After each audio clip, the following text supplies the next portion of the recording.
Hello everyone, आज इस video के अंदर हम लोग इंड AS 116 का रिवीजन दोस्तों करने वाले हैं। मॉड्यूल 2 का सबसे लेंथीएस्ट चैप्टर है और एग्जाम में ऑल्टरनेटिवली 6 से 8 नंबर का जो है वो इससे इजी सवाल जो है वो दिखा गया है एग्जाम के अंदर। So will be covering all the important points. अगर कॉम्प्रिहेंसिवली बात करें तो हम यहाँ पे रिकॉग्निशन एग्जामिशन के बारे में बात करेंगे, हम लेसी की अकाउंटिंग के बारे में बात करेंगे, हम लेसर की अकाउंटिंग के बारे में बात करेंगे, कैसे सबलीज की अकाउंटिंग होती है और कैसे सेल एंड लीज बैक की ट्रांजेक्शन की अकाउंटिंग होती है, उसके बारे में हम बात करेंगे। इनिशियली विल स्टार्ट विद कि एग्जैक्टली क्या ऐसे चेंजेस है जो इंड AS 116 और AS 19 में अलग है। ऑलरेडी आपने जो है वो इसका छोटा भाई इंटर में पढ़ लिया है, जहां पे हम लोग यूजुअली करते थे, दैट इज कि AS 19 के अंदर भी यूज्ड टू डू इस कि हम लेसी हो या लेसर हो, दोनों के लिए सबसे पहले एज इन देखते थे कि यार वो जो लीज है वो हम लोग के लिए ऑपरेटिंग लीज होगा या फाइनेंस लीज होगा। यहां पे इंड AS 116 में ये जो क्लासिफिकेशन की बात है ये सिर्फ और सिर्फ लेसर के लिए लागू होती है। फॉर लेसी ये वाली बात साफ साफ बोल के रखी हुई है कि आपको हर लीज को फाइनेंस लीज की तरह ही दिखाना होगा। और ठीक जैसे हम लोग यूजुअली इंटर के अंदर लीज लायबिलिटी दिखाते थे एंड एक साइड में हम लोग एक असेट क्रिएट करते थे as in ROU asset, same to same format में हम लोग को लेसी के लिए यहां पे भी सेम चीज करनी पड़ेगी। बट दो एग्जेम्पशन हम लोग को देके रखे हुए, उन एग्जेम्पशन के बारे में हम लोग सबसे पहले बात करते हैं। Right, so let's start the chapter. हम लोग जो है वो एक एक पर्सपेक्टिव को जो है वो डिटेल में डिस्कस करेंगे और कॉम्प्रिहेंसिवली ये पूरा का पूरा वीडियो लेक्चर देखने के बाद आप अगर मॉड्यूल के सम पिक करोगे तो आपको बहुत इजी लगेगा सॉल्व करना। Let's start that. राइट, सबसे पहले बात आती है रिकॉग्निशन एग्जामिशन की। Now what is recognition examination? ऐसे बोल के रखा हुआ है कि यार लेसी आपको हर लीज को एक फाइनेंस लीज की तरह ही दिखाना है, आपको हर लीज में एक लीज लायबिलिटी रिकॉर्ड करनी है और एक ROU एसेट रिकॉर्ड करना है। किस तरीके से रिकॉर्ड करना है वो हम देखेंगे, बट दो जगह ऐसी है जहां पे लेसी को रिकॉग्निशन एग्जामिशन देके रखा हुआ है और कहा है कि आप चाहो तो अपनी ये वाली जो लीज है वो इंड AS 116 में ना दिखाकर आप सीधा, जिस तरीके से आप जो है वो बचपन में रेंटल्स सीधा प्रॉफिट एंड लॉस में डालते थे, सेम फॉर्मेट में आप यहां पे जो है वो रेंटल्स को प्रॉफिट एंड लॉस में डाल सकते हो विदाउट रिकॉग्नाइजिंग एनी असेट्स और लायबिलिटी। दो जगह पे आपको रिकॉग्निशन एग्जामिशन मिलता है। सबसे पहला, अगर आपकी लीज बहुत ही छोटे टर्म्स के लिए, बहुत ही शॉर्ट टर्म लीज है, तो इन सच केस आप ये वाला एग्जामिशन जो है वो फॉलो कर सकते हो, या आपका जो असेट है वो लो वैल्यू असेट है, इन सच केस ऑल्सो ये वाला एग्जामिशन आप फॉलो कर सकते हो। तो इनके अंदर थोड़ी सी पॉइंट्स जो है वो हमने डिस्कस करनी है। राइट, सबसे पहले व्हेन आई से शॉर्ट टर्म लीज, उसके पहले हम लोग को दो डेट्स को बहुत इंपॉर्टेंट है समझना। एक हो गया इंसेप्शन डेट और एक हो गया कमेंसमेंट डेट। इंसेप्शन डेट मतलब वो दिन जहां पे लेसर और लेसी एक दूसरे के सामने बैठे हैं, कॉन्ट्रैक्ट एंटर कर रहे हैं, या मेजरली जो प्रिंसिपल टर्म्स है कॉन्ट्रैक्ट के वो एग्री कर चुके हैं और वो मिलकर डिसाइड कर रहे हैं कि भाई 1 महीने बाद मैं तुझे असेट दे दूंगा। तो जिस दिन ये चीज डिसाइड हो रही है, जिस दिन ये कॉन्ट्रैक्ट एग्री हो रहा है, वो डेट हम लोग के लिए इंसेप्शन डेट होगी। और जिस दिन हम लोग को असेट एक्चुअली यूज के लिए अवेलेबल मिलने वाला है, that date will be considered as commencement date. तो यहां पे शॉर्ट टर्म लीज में बोला हुआ है कि कमेंसमेंट डेट से अगर आपकी जो लीज टर्म है if it is more than 12 months, तो आप डेफिनेटली उस लीज को शॉर्ट टर्म लीज नहीं बोल सकते।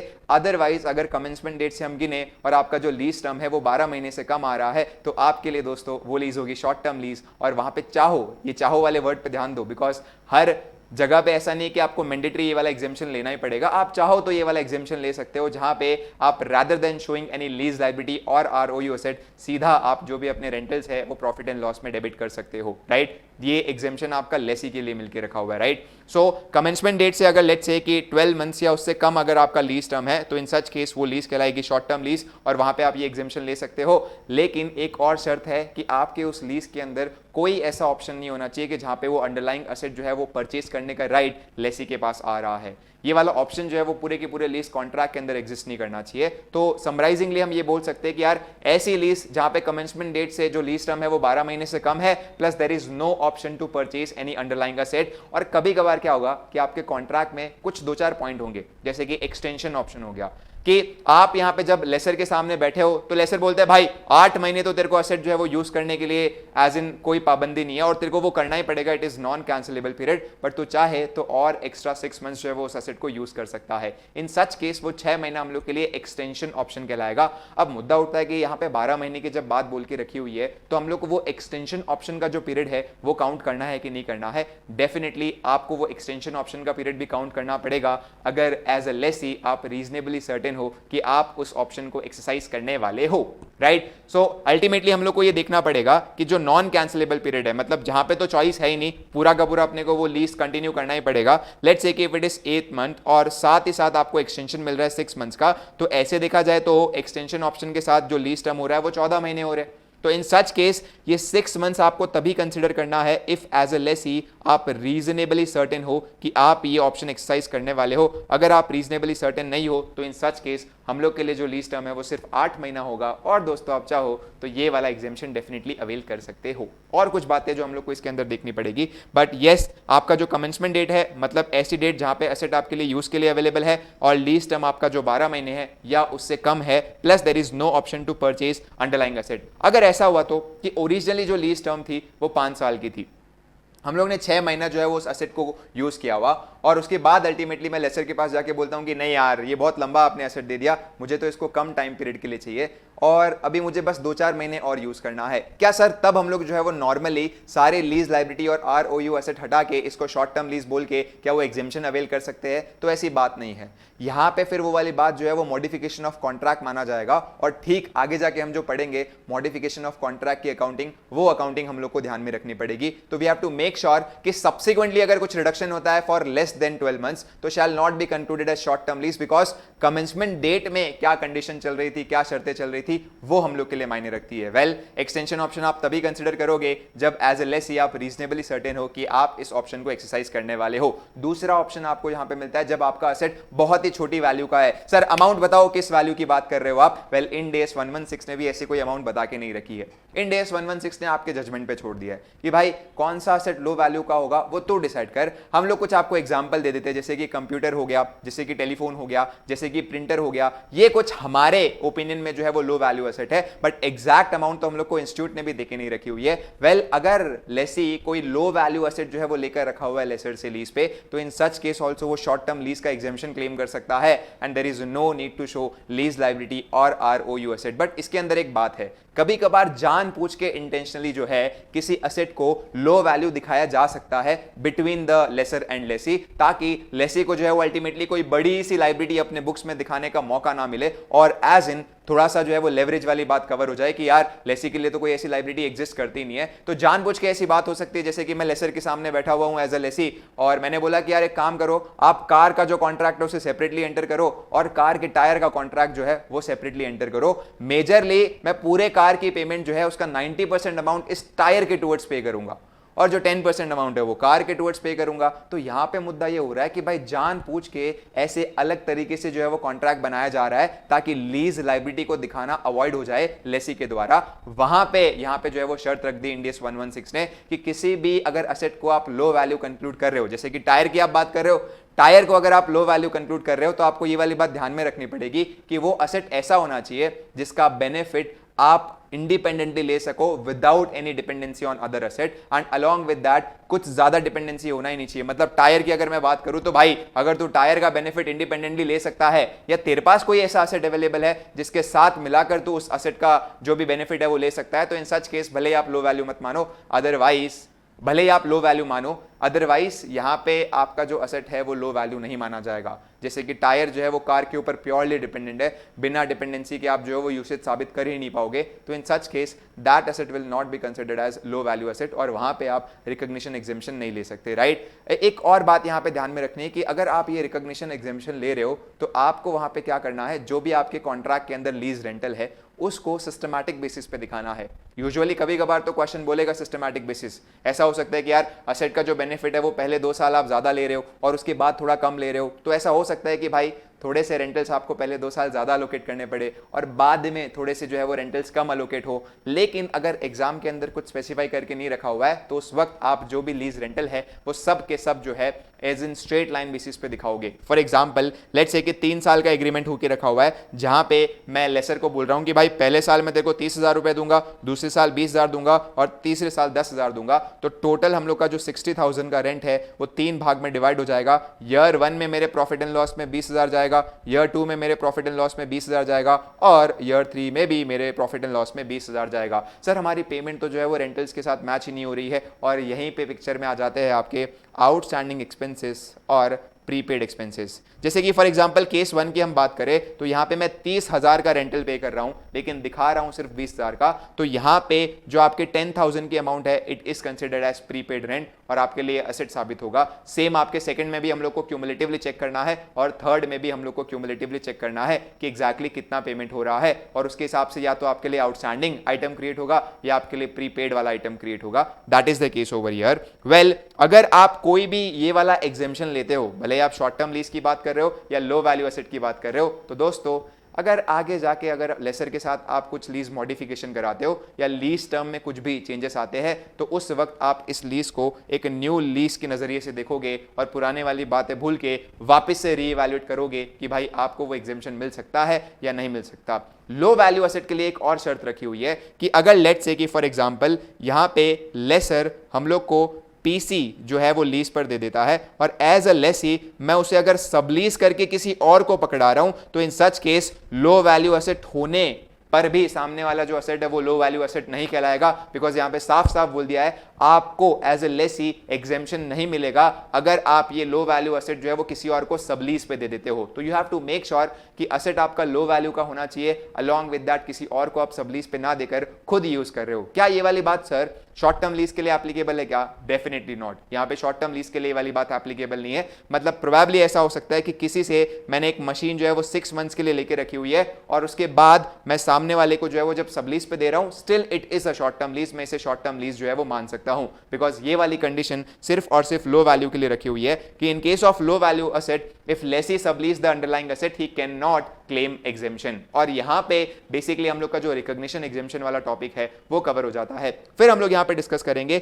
लीज क्या है। मतलब इंड AS 116 बोलता है कि यार तू लीज दिखाने से पहले चेक तो कर ले कि तेरे लिए वो कॉन्ट्रैक्ट लीज कॉन्ट्रैक्ट है कि नहीं, to differentiate between a regular service contract and a lease contract. For example let's say कि मैं इंडियन रेलवेज के पास जाता हूं और इंडियन रेलवेज के पास जाके मैं बोलता हूं कि मुझे आपकी जो है वो एक पूरी की पूरी ट्रेन चाहिए मेरे गुड्स को ट्रांसपोर्ट करने के लिए। अब इंडियन रेलवेज बोलता है कि ठीक है सर, आप ये वाली जो ट्रेन है वो यूज कर सकते हो टू ट्रांसपोर्ट योर गुड्स। अब यहां पे अगर देखा जाए तो मैं सामने वाली जो कंपनी है या सामने वाले जो भी इंडियन रेलवेज डिपार्टमेंट है उनको एज अ लीज रेंटल कुछ ना कुछ अमाउंट पे करूंगा, बट थोड़े से मैं वर्डिंग चेंज कर देता हूं तो भी आपका हिसाब सेम ही बैठेगा। मैं यहां पे इंडियन रेलवेज को जाके अगर बोलूं कि आप मुझे कौन सा ट्रेन दे रहे हो वो मुझे मायने नहीं रखता, मुझे आपको जो है वो हर महीने कुछ ना कुछ गुड्स ऐसे है जो ट्रांसपोर्ट करके देने पड़ेंगे और उसका मैं टाइमली आपको इतना पेमेंट देता रहूंगा। अब मुद्दा उठ रहा है कि दोनों में ही मैं इंडियन रेलवेज की ट्रेन यूज कर रहा हूं, दोनों के अंदर ही मैं कुछ अमाउंट इंडियन रेलवेज को पे कर रहा हूं, दोनों में मेरे गुड्स जो है वो ट्रांसपोर्ट हो रहे हैं, बट मुद्दा उठता है कि एक आपको जो है वो लीज कॉन्ट्रैक्ट के नाम पे जाना जाएगा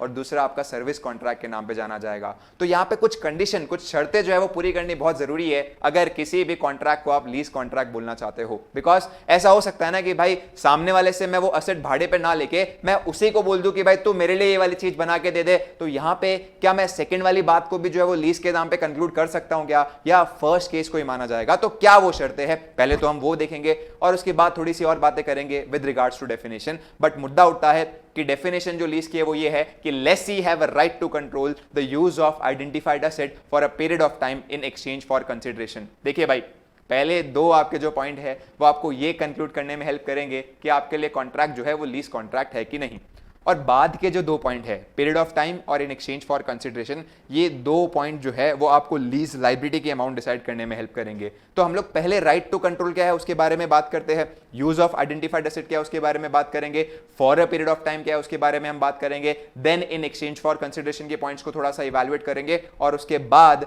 फाइनली हम लोग डिस्कस करना चालू करेंगे कि लेसी कैसे अपने बुक्स में अकाउंटिंग करेगा और लेसर कैसे अपने बुक्स के अंदर अकाउंटिंग करेगा। वेल, इंसेप्शन डेट पे ही यहां पे जो है वो हम लोग को इवैल्यूएट करना पड़ेगा कि बॉस हम लोग के लिए क्या एक कॉन्ट्रैक्ट जो है वो लीज कॉन्ट्रैक्ट है कि नहीं। इंसेप्शन डेट को मैं फिर से याद दिला दूं, जिस दिन आप एग्रीमेंट एंटर कर रहे हो या जिस दिन आपके प्रिंसिपल टर्म्स एग्री हो रहे हैं, विच एवर इज अर्लियर, वो हमारे लिए इंसेप्शन डेट माना जाएगा। यहां पे मेरा एसेट अभी तक यूज होना चालू नहीं हुआ है, सिर्फ बातें हो रही है, बट जिस दिन बातें हो रही है उस दिन भी आपको देखना पड़ेगा कि भाई आपके लिए वो जो कॉन्ट्रैक्ट है वो लीज कॉन्ट्रैक्ट है या एक सर्विस कॉन्ट्रैक्ट है। बिकॉज अगर वो सर्विस कॉन्ट्रैक्ट होगा तो बॉस अकाउंटिंग पूरी ही चेंज हो जाएगी, और अगर वो लीज कॉन्ट्रैक्ट होगा तो in such case end AS 116 बताएगा कि कैसे उसकी अकाउंटिंग होनी चाहिए। तो क्या एक अरेंजमेंट जो है वो लीज कॉन्ट्रैक्ट है कि नहीं, तो सबसे पहले आपको चेक करना पड़ेगा कि क्या हमारे कॉन्ट्रैक्ट में आइडेंटिफाइड एसेट है कि नहीं, और दूसरा कंडीशन कि क्या लेसी उर्फ कस्टमर के पास जो है वो राइट टू कंट्रोल है कि नहीं। वेल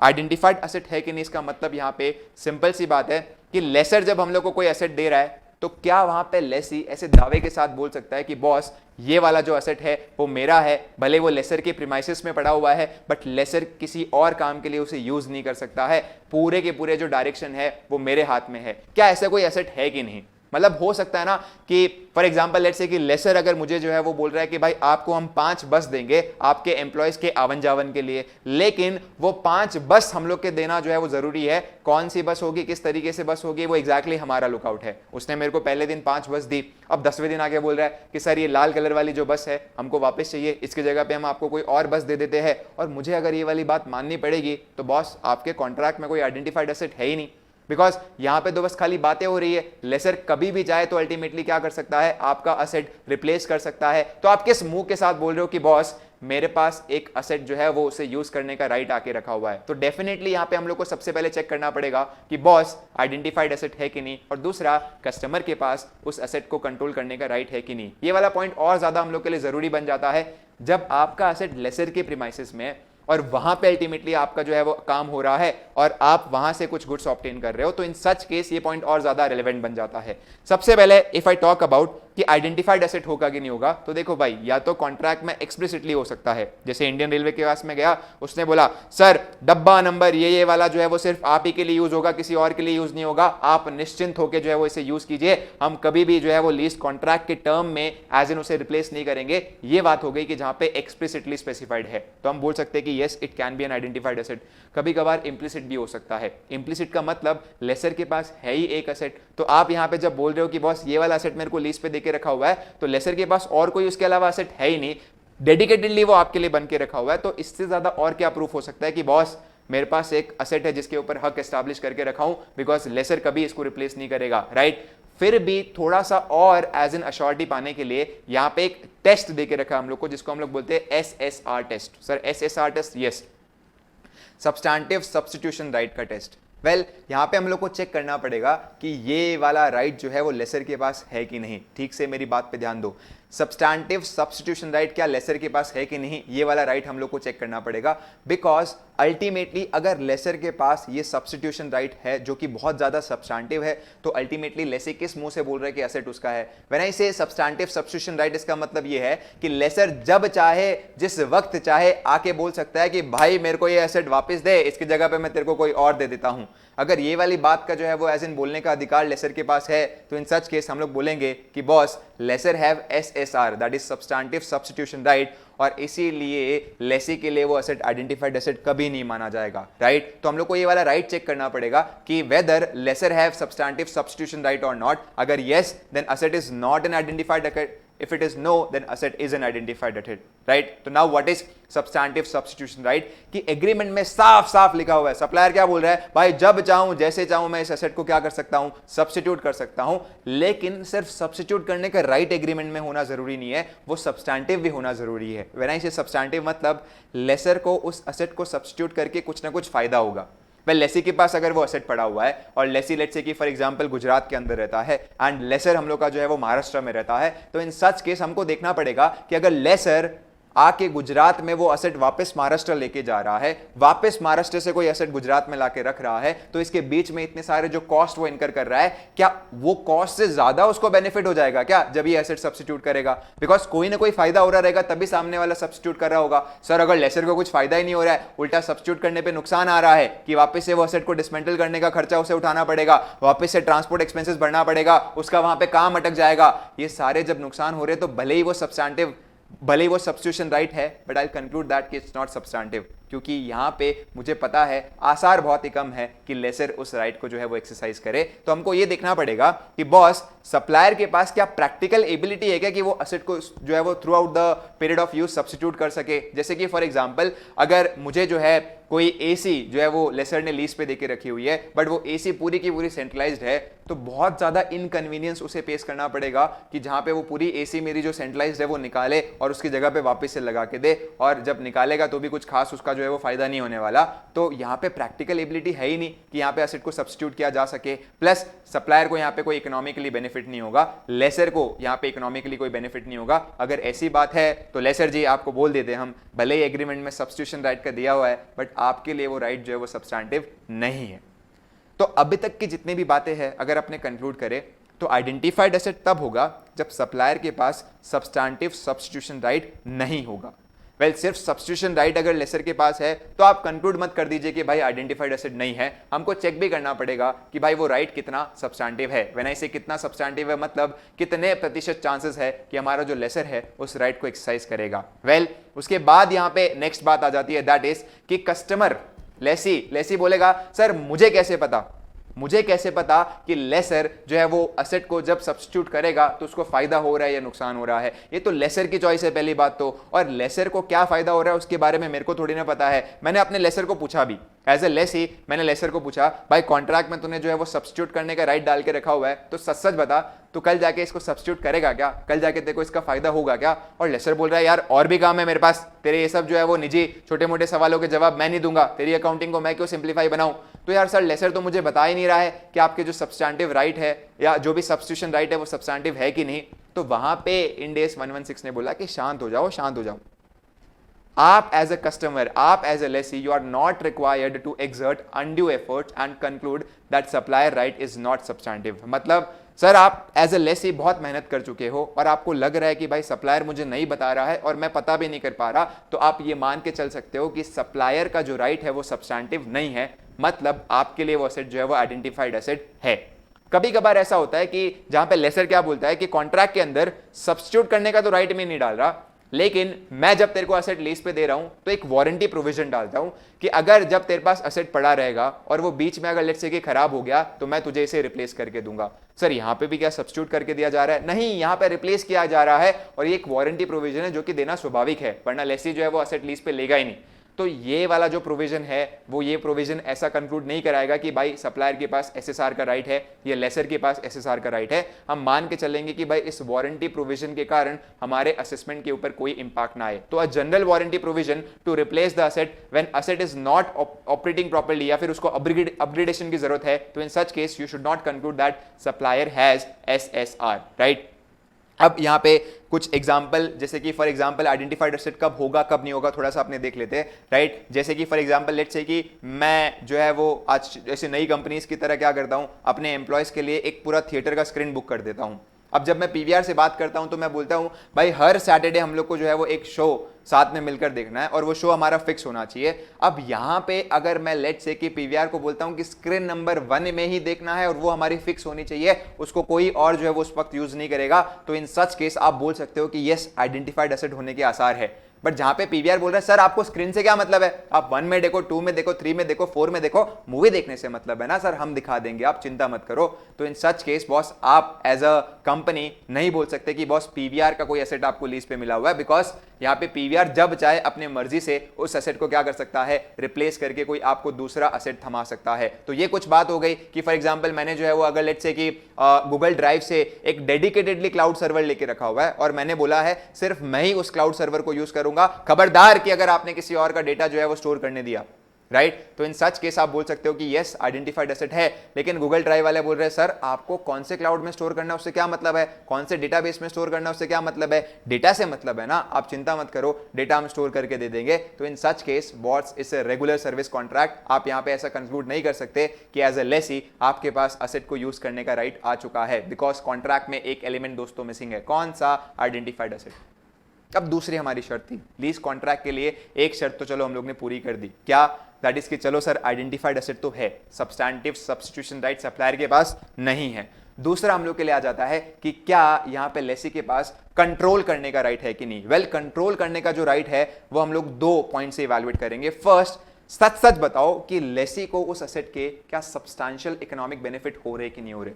वेल लेसी को उस एसेट के सब्सटैंशियल इकोनॉमिक बेनिफिट हो रहे कि नहीं हो रहे, माने जैसे कि फॉर एग्जांपल देखो दो तरीके के एसेट हो सकते हैं। पहला एसेट ऐसा हो सकता है जो अपने आप में फिजिकली डिस्टिंक्ट है, तो इन सच केस हम लोग को मानना है कि वो जो डिस्टिंक्ट वाला पार्ट है क्या उसका पूरा का पूरा बेनिफिट लेसी को हो रहा है ना, किसी और को तो नहीं हो रहा ना। एग्जांपल एक बिल्डिंग है जिसका एक फ्लोर लेसी को लीज पे मिलकर रखा हुआ है। अब ऐसे देखा जाए तो कोई बोलेगा यार बिल्डिंग में से सिर्फ एक फ्लोर का ही बेनिफिट तेरे को हो रहा है, बट हमको ऐसा नहीं करना है क्योंकि उस फ्लोर को फिजिकली डिस्टिंक्टली यूज किया जा सकता है। तो हम लोग को उस फ्लोर के पर्सपेक्टिव में चेक करना है कि बॉस सिर्फ वो फ्लोर में जो है वो प्रॉपर्ली यूज कर पा रहा हूं ना, उसके साथ मिलकर जो है वो किसी और को शेयरिंग करने की जरूरत नहीं है ना। अगर ऐसी बात है तो इन सच केस आप बोलोगे कि सर पहला वाला पॉइंट तो मीट हो रहा है, क्योंकि हमारा जो एसेट है वो पहली बात तो फिजिकली डिस्टिंक्ट है। क्यों? क्योंकि पूरे की पूरे बिल्डिंग में भले ही आपके सारे फ्लोर बंद रहेंगे, स्टिल हम लोग का जो तीसरा माला जो हमको लीज पे मिला हुआ है वो हम यूज कर सकते हैं, कोई रोकन टोकन नहीं है। एंड दूसरा सर यहाँ पे हम लोग तीसरा माला पूरा खुद ही यूज कर रहे हैं, किसी एक को भी हम लोग ने जो है वो एज इन यहाँ पे साथ में नहीं लिया हुआ है, कोई और तीसरा पार्टी नहीं है।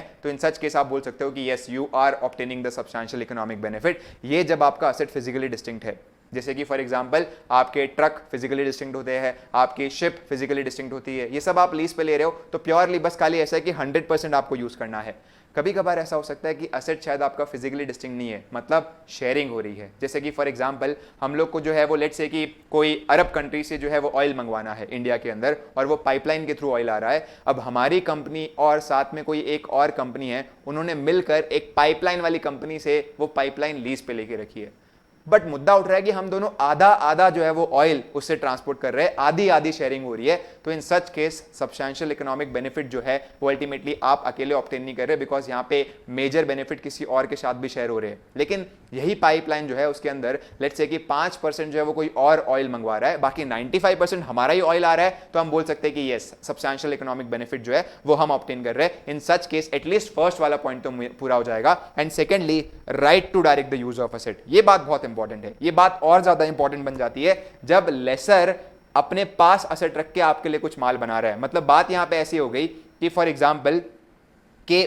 लेसर के पास एक मशीन थी, वो मशीन आपको ठीक से ऑपरेट करनी नहीं आती थी, लेसर को अच्छी खासी जो है वो ऑपरेट करनी आती है। और कॉन्ट्रैक्ट में क्या हो रहा है, आप लेसर को बोल रहे हो कि भाई ये जो मशीन है तो मुझे लीज पे दे रहा है, प्लस एक और बात है कि ये मशीन से कुछ माल तू मुझे बना के देगा। तेरे जो एम्प्लॉयज है उसको अच्छे तरीके से माल बनाना आता है, मेरे एम्प्लॉयज को अभी तक मैंने सिखाया नहीं है, तो कुछ दिन तक जो है वो कॉपरेट कर, 1 साल तक तो ही हमें माल बना के देगा। अब हो क्या रहा है कि आप सामने वाले से माल परचेस कर रहे हो या एसेट लीज पे लेके रखे हो, ये समझ ही नहीं आ रहा है। बिकॉज कायदे अनुसार कॉन्ट्रैक्ट तो किसका होके रखा हुआ है, असेट को अल्टीमेटली यूज करने का होके रखा हुआ है। बट यहां पे तो आप ये बोल रहे हो कि माल भी लेसर बना के दे रहा है। सर्विस कॉन्ट्रैक्ट में भी तो यही होता है। नॉर्मली अगर किसी से मैं माल परचेस करता हूं तो ऐसी बात होती थी ना कि भाई 1 साल तक आप जो है वो हमें माल बना के दोगे। तो इसमें फर्क कैसे हम लोग क्रिएट करें?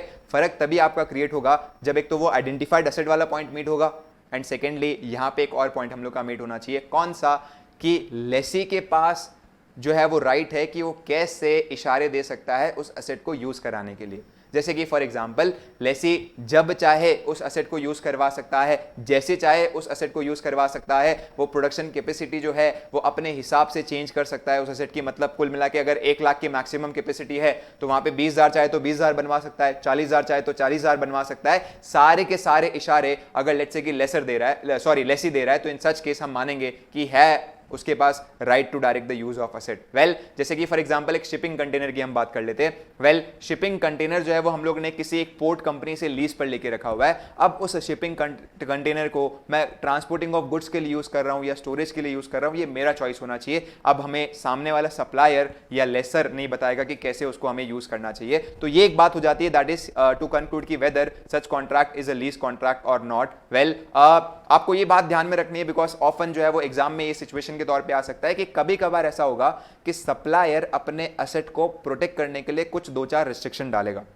तो वो रिस्ट्रिक्शन को ऐसे नहीं मान लेना कि सर अरे हमारे पास तो जो है वो एसेट यूज करने का राइट ही नहीं है। ऐसा बिल्कुल भी नहीं है। हो सकता है कि सप्लायर जो है वो कुछ प्रोटेक्टिव राइट डाले, कुछ रिस्ट्रिक्शन डाले टू प्रोटेक्ट द एसेट। जैसे कि फॉर एग्जांपल कि अगर तू लेट्स से कि शिप मेरी यूज कर रहा है तो मैंने तेरे को शिप लीज पे दे दिया, मैं लेसर था, मैंने तुझे जो है वो शिप लीज पे दे दिया।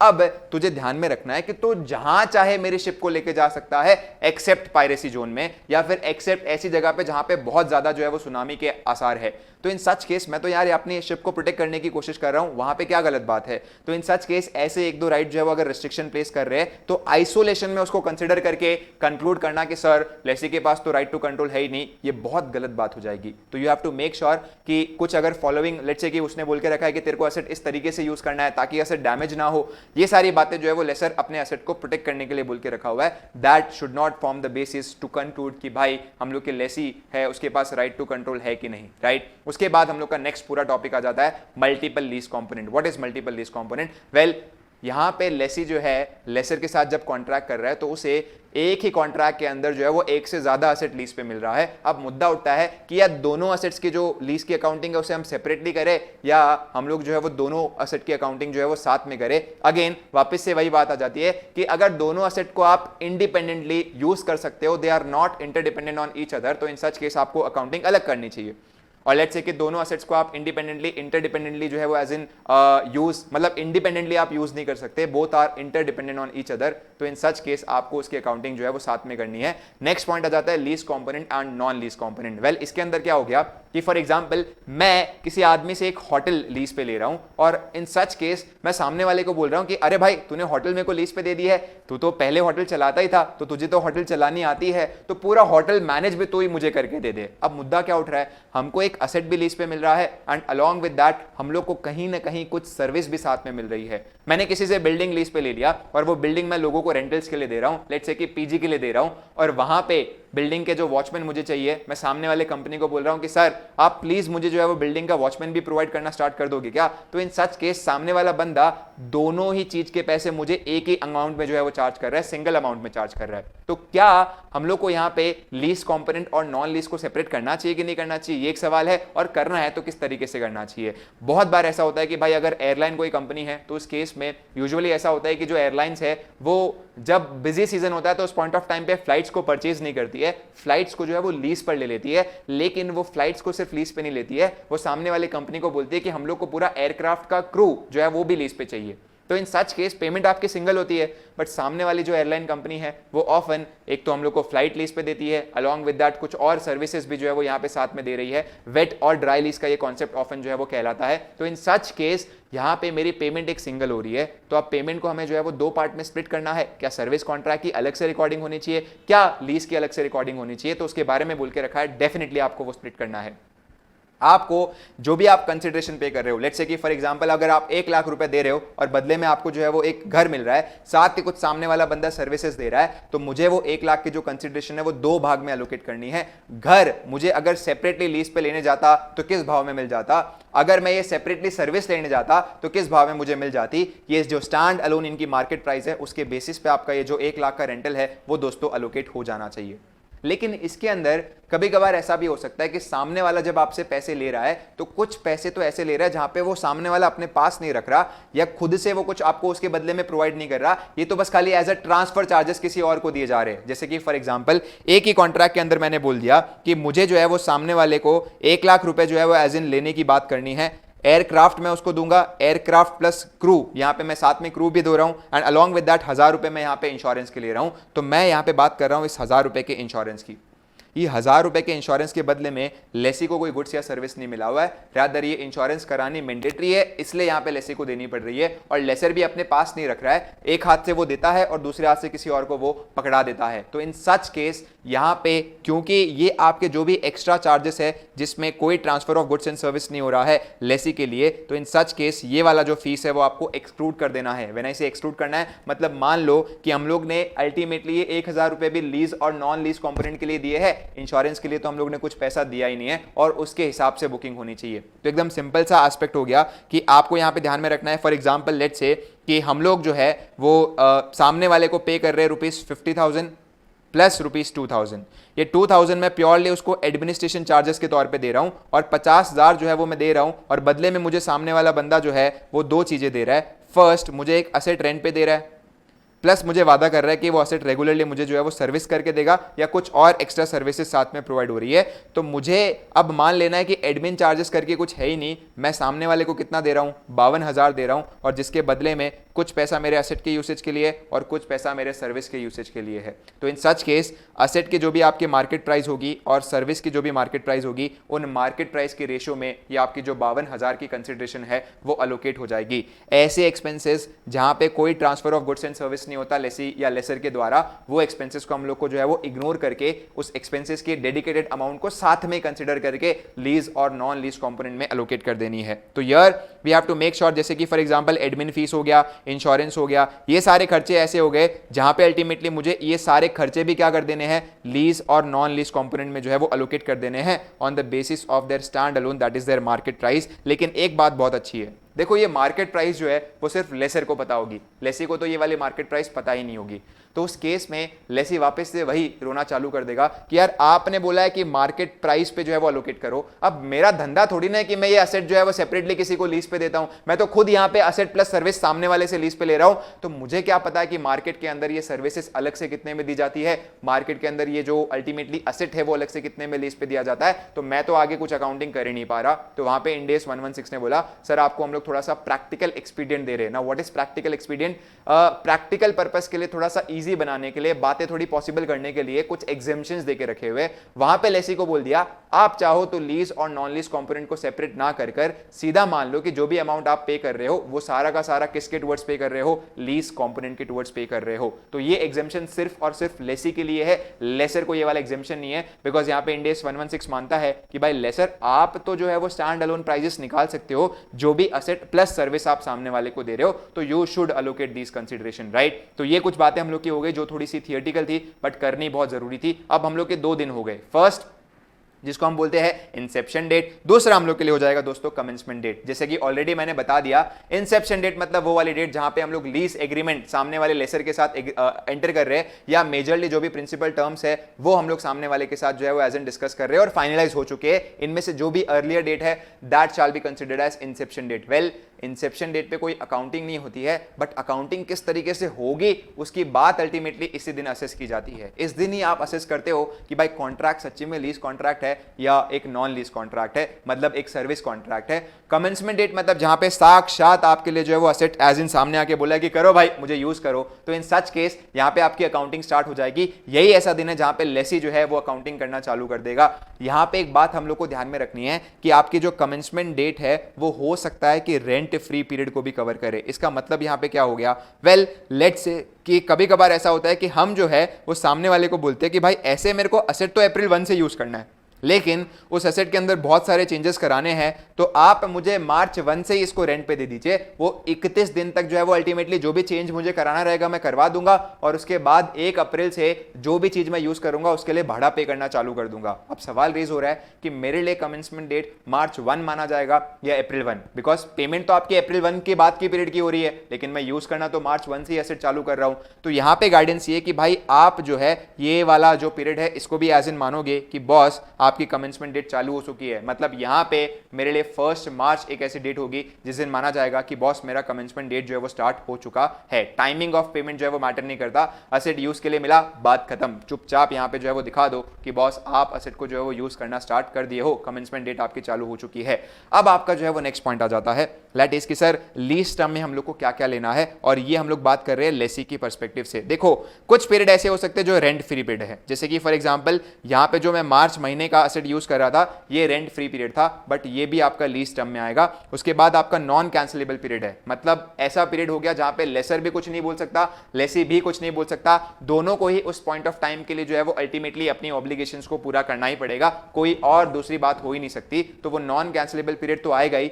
फिर अगर लेट्स से कि कॉन्ट्रैक्ट के अंदर कुछ एक्सटेंशन ऑप्शन है, वो तो तभी आएंगे जब आपका लेसी रीजनेबली सर्टेन है to exercise that extension option. और लेसी रीजनेबली सर्टेन क्यों होगा? हो सकता है कि भाई एसेट के अंदर उसने जो भी इंप्रूवमेंट करा के रखी हुई है वो फायदेमंद तभी साबित होगी जब उस एक्सटेंशन पीरियड के लिए उस एसेट को यूज करे। या हो सकता है कि भाई जिस भाव पे उसको एसेट मिला हुआ है वो इतना सस्ता भाव है कि उसे लग रहा है कि यार मार्केट के अंदर मैं वापस से ऐसा एसेट लेने जाऊंगा तो बॉस बहुत महंगा मिलेगा, मैं तो पक्का एक्सटेंड करूंगा। या एडवांटेजियस लोकेशन है और उसको लग रहा है कि भाई इससे अच्छी लोकेशन तो अपने को मिल ही नहीं सकती है, और इसीलिए वो बोल रहा है कि बॉस मैं तो पक्का इसे एक्सटेंशन करने वाला हूं। तो इन सच केस वो आपके लीज टर्म में आएगा। उसके बाद आपका जो टर्मिनेशन ऑप्शन है वो भी अल्टीमेटली आपको ध्यान में रखना है कि तभी आप लोगे जब lessee is not reasonably certain. देखो सीधी सी बात है, टर्मिनेशन ऑप्शन मतलब ऐसा हो गया कि भाई आपका लेसर बोल रहा है कि तू 6 साल के लिए मेरे एसेट जो है वो एज इन यूज पे ले ले, लेकिन चाहे तो लास्ट के 2 इयर्स को एज इन तो अपना एसेट जो है वो टर्मिनेट भी कर सकता है, ये लीज कॉन्ट्रैक्ट टर्मिनेट कर सकता है। इन सच केस ये 2 साल हम लोग को काउंट करना है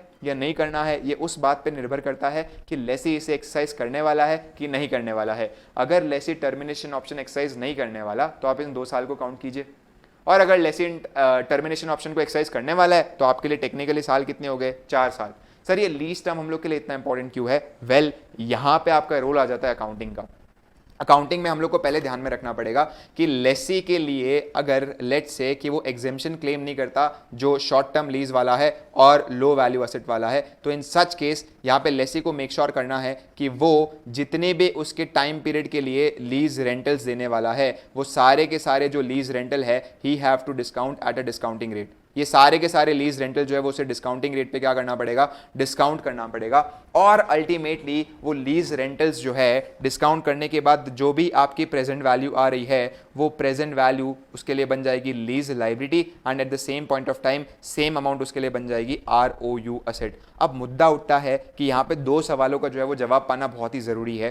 फर्स्ट कि हम लोग के जो लीज रेंटल्स है उसके अंदर कौन सी अमाउंट इंक्लूड होगी और कौन सी अमाउंट नहीं आएगी, कौन सी अमाउंट आएगी और कौन सी अमाउंट नहीं आएगी। और दूसरा ये भाई टर्म हम लोग कितना महीना ले, टर्म हम लोग कितना साल ले, बिकॉज ये बहुत इंपॉर्टेंट फैक्टर हम लोग के लिए बनने वाला है। और इसीलिए हम लोग को देखना पड़ेगा कि लीज टर्म में क्या आएगा क्या नहीं आएगा, बिकॉज यही लीज टर्म की जो भी पेमेंट्स है वो आप डिस्काउंट करते हो और as a lease liability present value पे दिखाते हो और एक एंट्री पास करते हो, that is ROU asset to lease liability. और इसके अंदर देखना भी पड़ेगा कि एग्जैक्टली कुछ पेमेंट तो ऐसी है जो सिर्फ और सिर्फ ROU असेट को इंपैक्ट करेगी, लीज लाइबिलिटी को तो वो इंपैक्ट करती है भी नहीं। तो ये सारी बातें इसलिए हम लोग डिस्कस कर रहे हैं। तो अभी तक हम लोग ने टर्म का जो बात है वो डिस्कस कर लिया, दैट इज कि आपका डेफिनेटली जो रेंट फ्री पीरियड है वो आएगा ही आएगा, प्लस अगर कोई भी नॉन कैंसिलेबल पीरियड है तो वो भी आपको कंसिडर करना है। लेकिन आपका जो भी एक्सटेंशन ऑप्शन है वो तभी आपका कंसिडर होगा जब एज ए लेसी आप रीजनेबली सर्टेन हो कि आप वो एक्सटेंशन ऑप्शन जो है वो एक्सरसाइज करने वाले हो।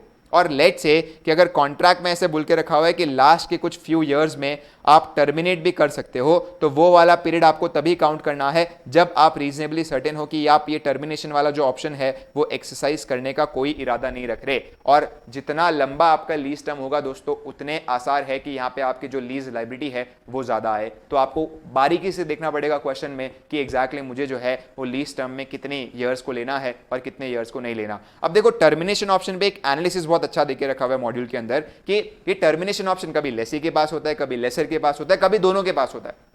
सबसे पहले बात करते हैं, अगर दोनों के पास ये टर्मिनेशन ऑप्शन है, मतलब लेसर के पास भी है और लेसी के पास भी है, तो इन सच केस हमको देखना पड़ेगा कि क्या उस कॉन्ट्रैक्ट के अंदर कुछ इनसिग्निफिकेंट पेनल्टीज लेके रखी हुई है या सिग्निफिकेंट पेनल्टीज है। मतलब अगर दोनों में से कोई भी टर्मिनेट करता है तो दे पे a huge amount of penalty, तो इन सच केस वो टर्मिनेशन ऑप्शन जो है वो अगेन हम लोग को लेने की जरूरत एज इन है, डेफिनेटली हम लोग को वो लेना ही पड़ेगा। लेकिन जहां पे कॉन्ट्रैक्ट में टर्मिनेशन ऑप्शन दिया हुआ है, लेसी भी चूज कर सकता है, लेसर भी चूज कर सकता है, and there is insignificant penalty, मामूली सी पेनल्टी जो है वो एज इन लेके रखी हुई है, तो भाई वो टाइम पीरियड का तो आपके बीच में कॉन्ट्रैक्ट ही नहीं हुआ, जहां पे दोनों में से कोई भी कभी भी एग्जिट कर सकता है और कोई as in time bound barrier ही नहीं है। और अल्टीमेटली यहां पे बोल के रखा हुआ है कि आप बिना पेनल्टी पे किए जो है वो एग्जिट कर सकते हो, तो ये तो कॉन्ट्रैक्ट की परिभाषा में नहीं आते। हम उस पीरियड को तो स्पेसिफिकली बोलेंगे कि आपको लीज टर्म में लेना ही नहीं है। बाकी अगर सिग्निफिकेंट पेनल्टी इन्वॉल्व है तो आप पूरे पीरियड को जो है वो लीज टर्म में ले सकते हो। दूसरा, अगर ये लेसी के पास ऑप्शन है तो जजमेंट की बात आ जाती है लेसी के लिए कि भाई वो रीजनेबली सर्टेन है कि नहीं, और अगर यही ऑप्शन लेसर के पास है तो इन सच केस यहाँ पे लेसी बेचारा कुछ नहीं कर सकता है, उसको मान के चलना पड़ेगा सामने वाला बंदा इस लीज को टर्मिनेट नहीं करने वाला है, वो असेट मुझे जितना चाहे, जितना टर्म की बात होकर रखी है उतना यूज करने बोलेगा, तो इन सच केस वो वाला टर्मिनेशन का पीरियड भी मुझे काउंट करना पड़ेगा। तो लेसर के लिए अगर लेट्स से कि टर्मिनेशन ऑप्शन देके रखा हुआ है तो lessee will always consider in the lease term. अगर लेसी के लिए देके रखा है तो दोस्तों लेसी पे डिपेंड करता है कि वो एक्सरसाइज करेगा नहीं। लेट्स से कि अगर दोनों के ऊपर है और इनसिग्निफिकेंट पेनल्टी है तो इन सच केस आपको कंसीडर करने की जरूरत नहीं है। कुछ पॉइंटर्स देके रखे हुए कि कब फेवरेबली लेसी सर्टेन होगा कि वो स्पेशलाइज्ड मतलब एक्सटेंशन ऑप्शन अवेल करेगा। तो लेट्स से कि एसेट बेहद ही स्पेशलाइज एसेट है, मतलब प्योरली लेसी के लिए बना हुआ है और लेसी को पता है कि और कोई यहाँ पे बना के देने वाला है नहीं, तो चांसेस हो सकते हैं कि लेसी उसे जो है वो अल्टीमेटली एक्सरसाइज करे। फेवरेबल लोकेशन पे है, लेसी ने बहुत ज़्यादा सिग्निफिकेंट जो है वो इंप्रूवमेंट करा के रखी हुई है, लीज रेंटल बहुत ही कम है मार्केट रेट से, या शॉर्ट लीज पीरियड है तो लग रहा है कि भाई 6 महीने में तो क्या ही होगा, एक्सटेंशन करना ही पड़ेगा। ये कुछ आसार हो सकते हैं जो सब मिलकर आपको इवैल्यूएट करने हैं कि भाई आपका जो लेसी है वो रीजनेबली सर्टेन है कि नहीं टू एक्सरसाइज एक्सटेंशन ऑप्शन और नॉट। एक बार इनिशियली उसने जो है वो बोल दिया कि बॉस ये वाले टर्म हम लोग के फाइनल है, तो ऐसा नहीं कि बात खत्म हो चुकी है, आपको यहां पे उस लीज टर्म को रीअसेस करते रहना पड़ेगा। मतलब आपको फ्यूचर में देखते रहना पड़ेगा। जैसे कि फॉर एग्जांपल लेट्स से कि हमको बोल के रखा हुआ है कि लीज टर्म में नॉन कैंसिलेबल पीरियड है 6 साल का प्लस 3 साल का एक्सटेंशन ऑप्शन है। शुरुआत में मैंने बोला था कि भाई बहुत मस्त एसेट है, मजा आ गया, 9 के 9 साल में इसे यूज करूंगा, और बीच में 3rd ईयर में आके मेरे को लगता है कि बेकार एसेट था, बेकार लोकेशन है, मैं तो जो है वो बीच में छोड़ के चला जाऊंगा।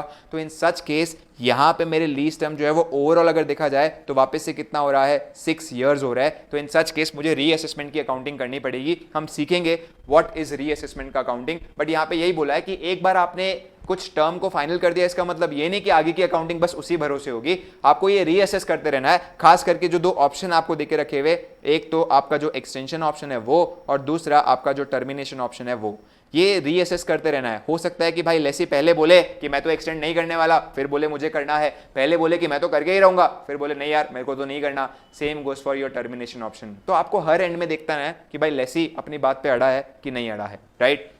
उसकी बाद दूसरा फैक्टर कि सर लीज पेमेंट में क्या क्या आएगा। देखो भाई लीज पेमेंट के अंदर कुछ बातें तो ऐसी होगी जो लीज लाइबिलिटी के लिए भी वैलिड होगी, और सेम बात आपकी ROU एसेट के लिए भी वैलिड होगी।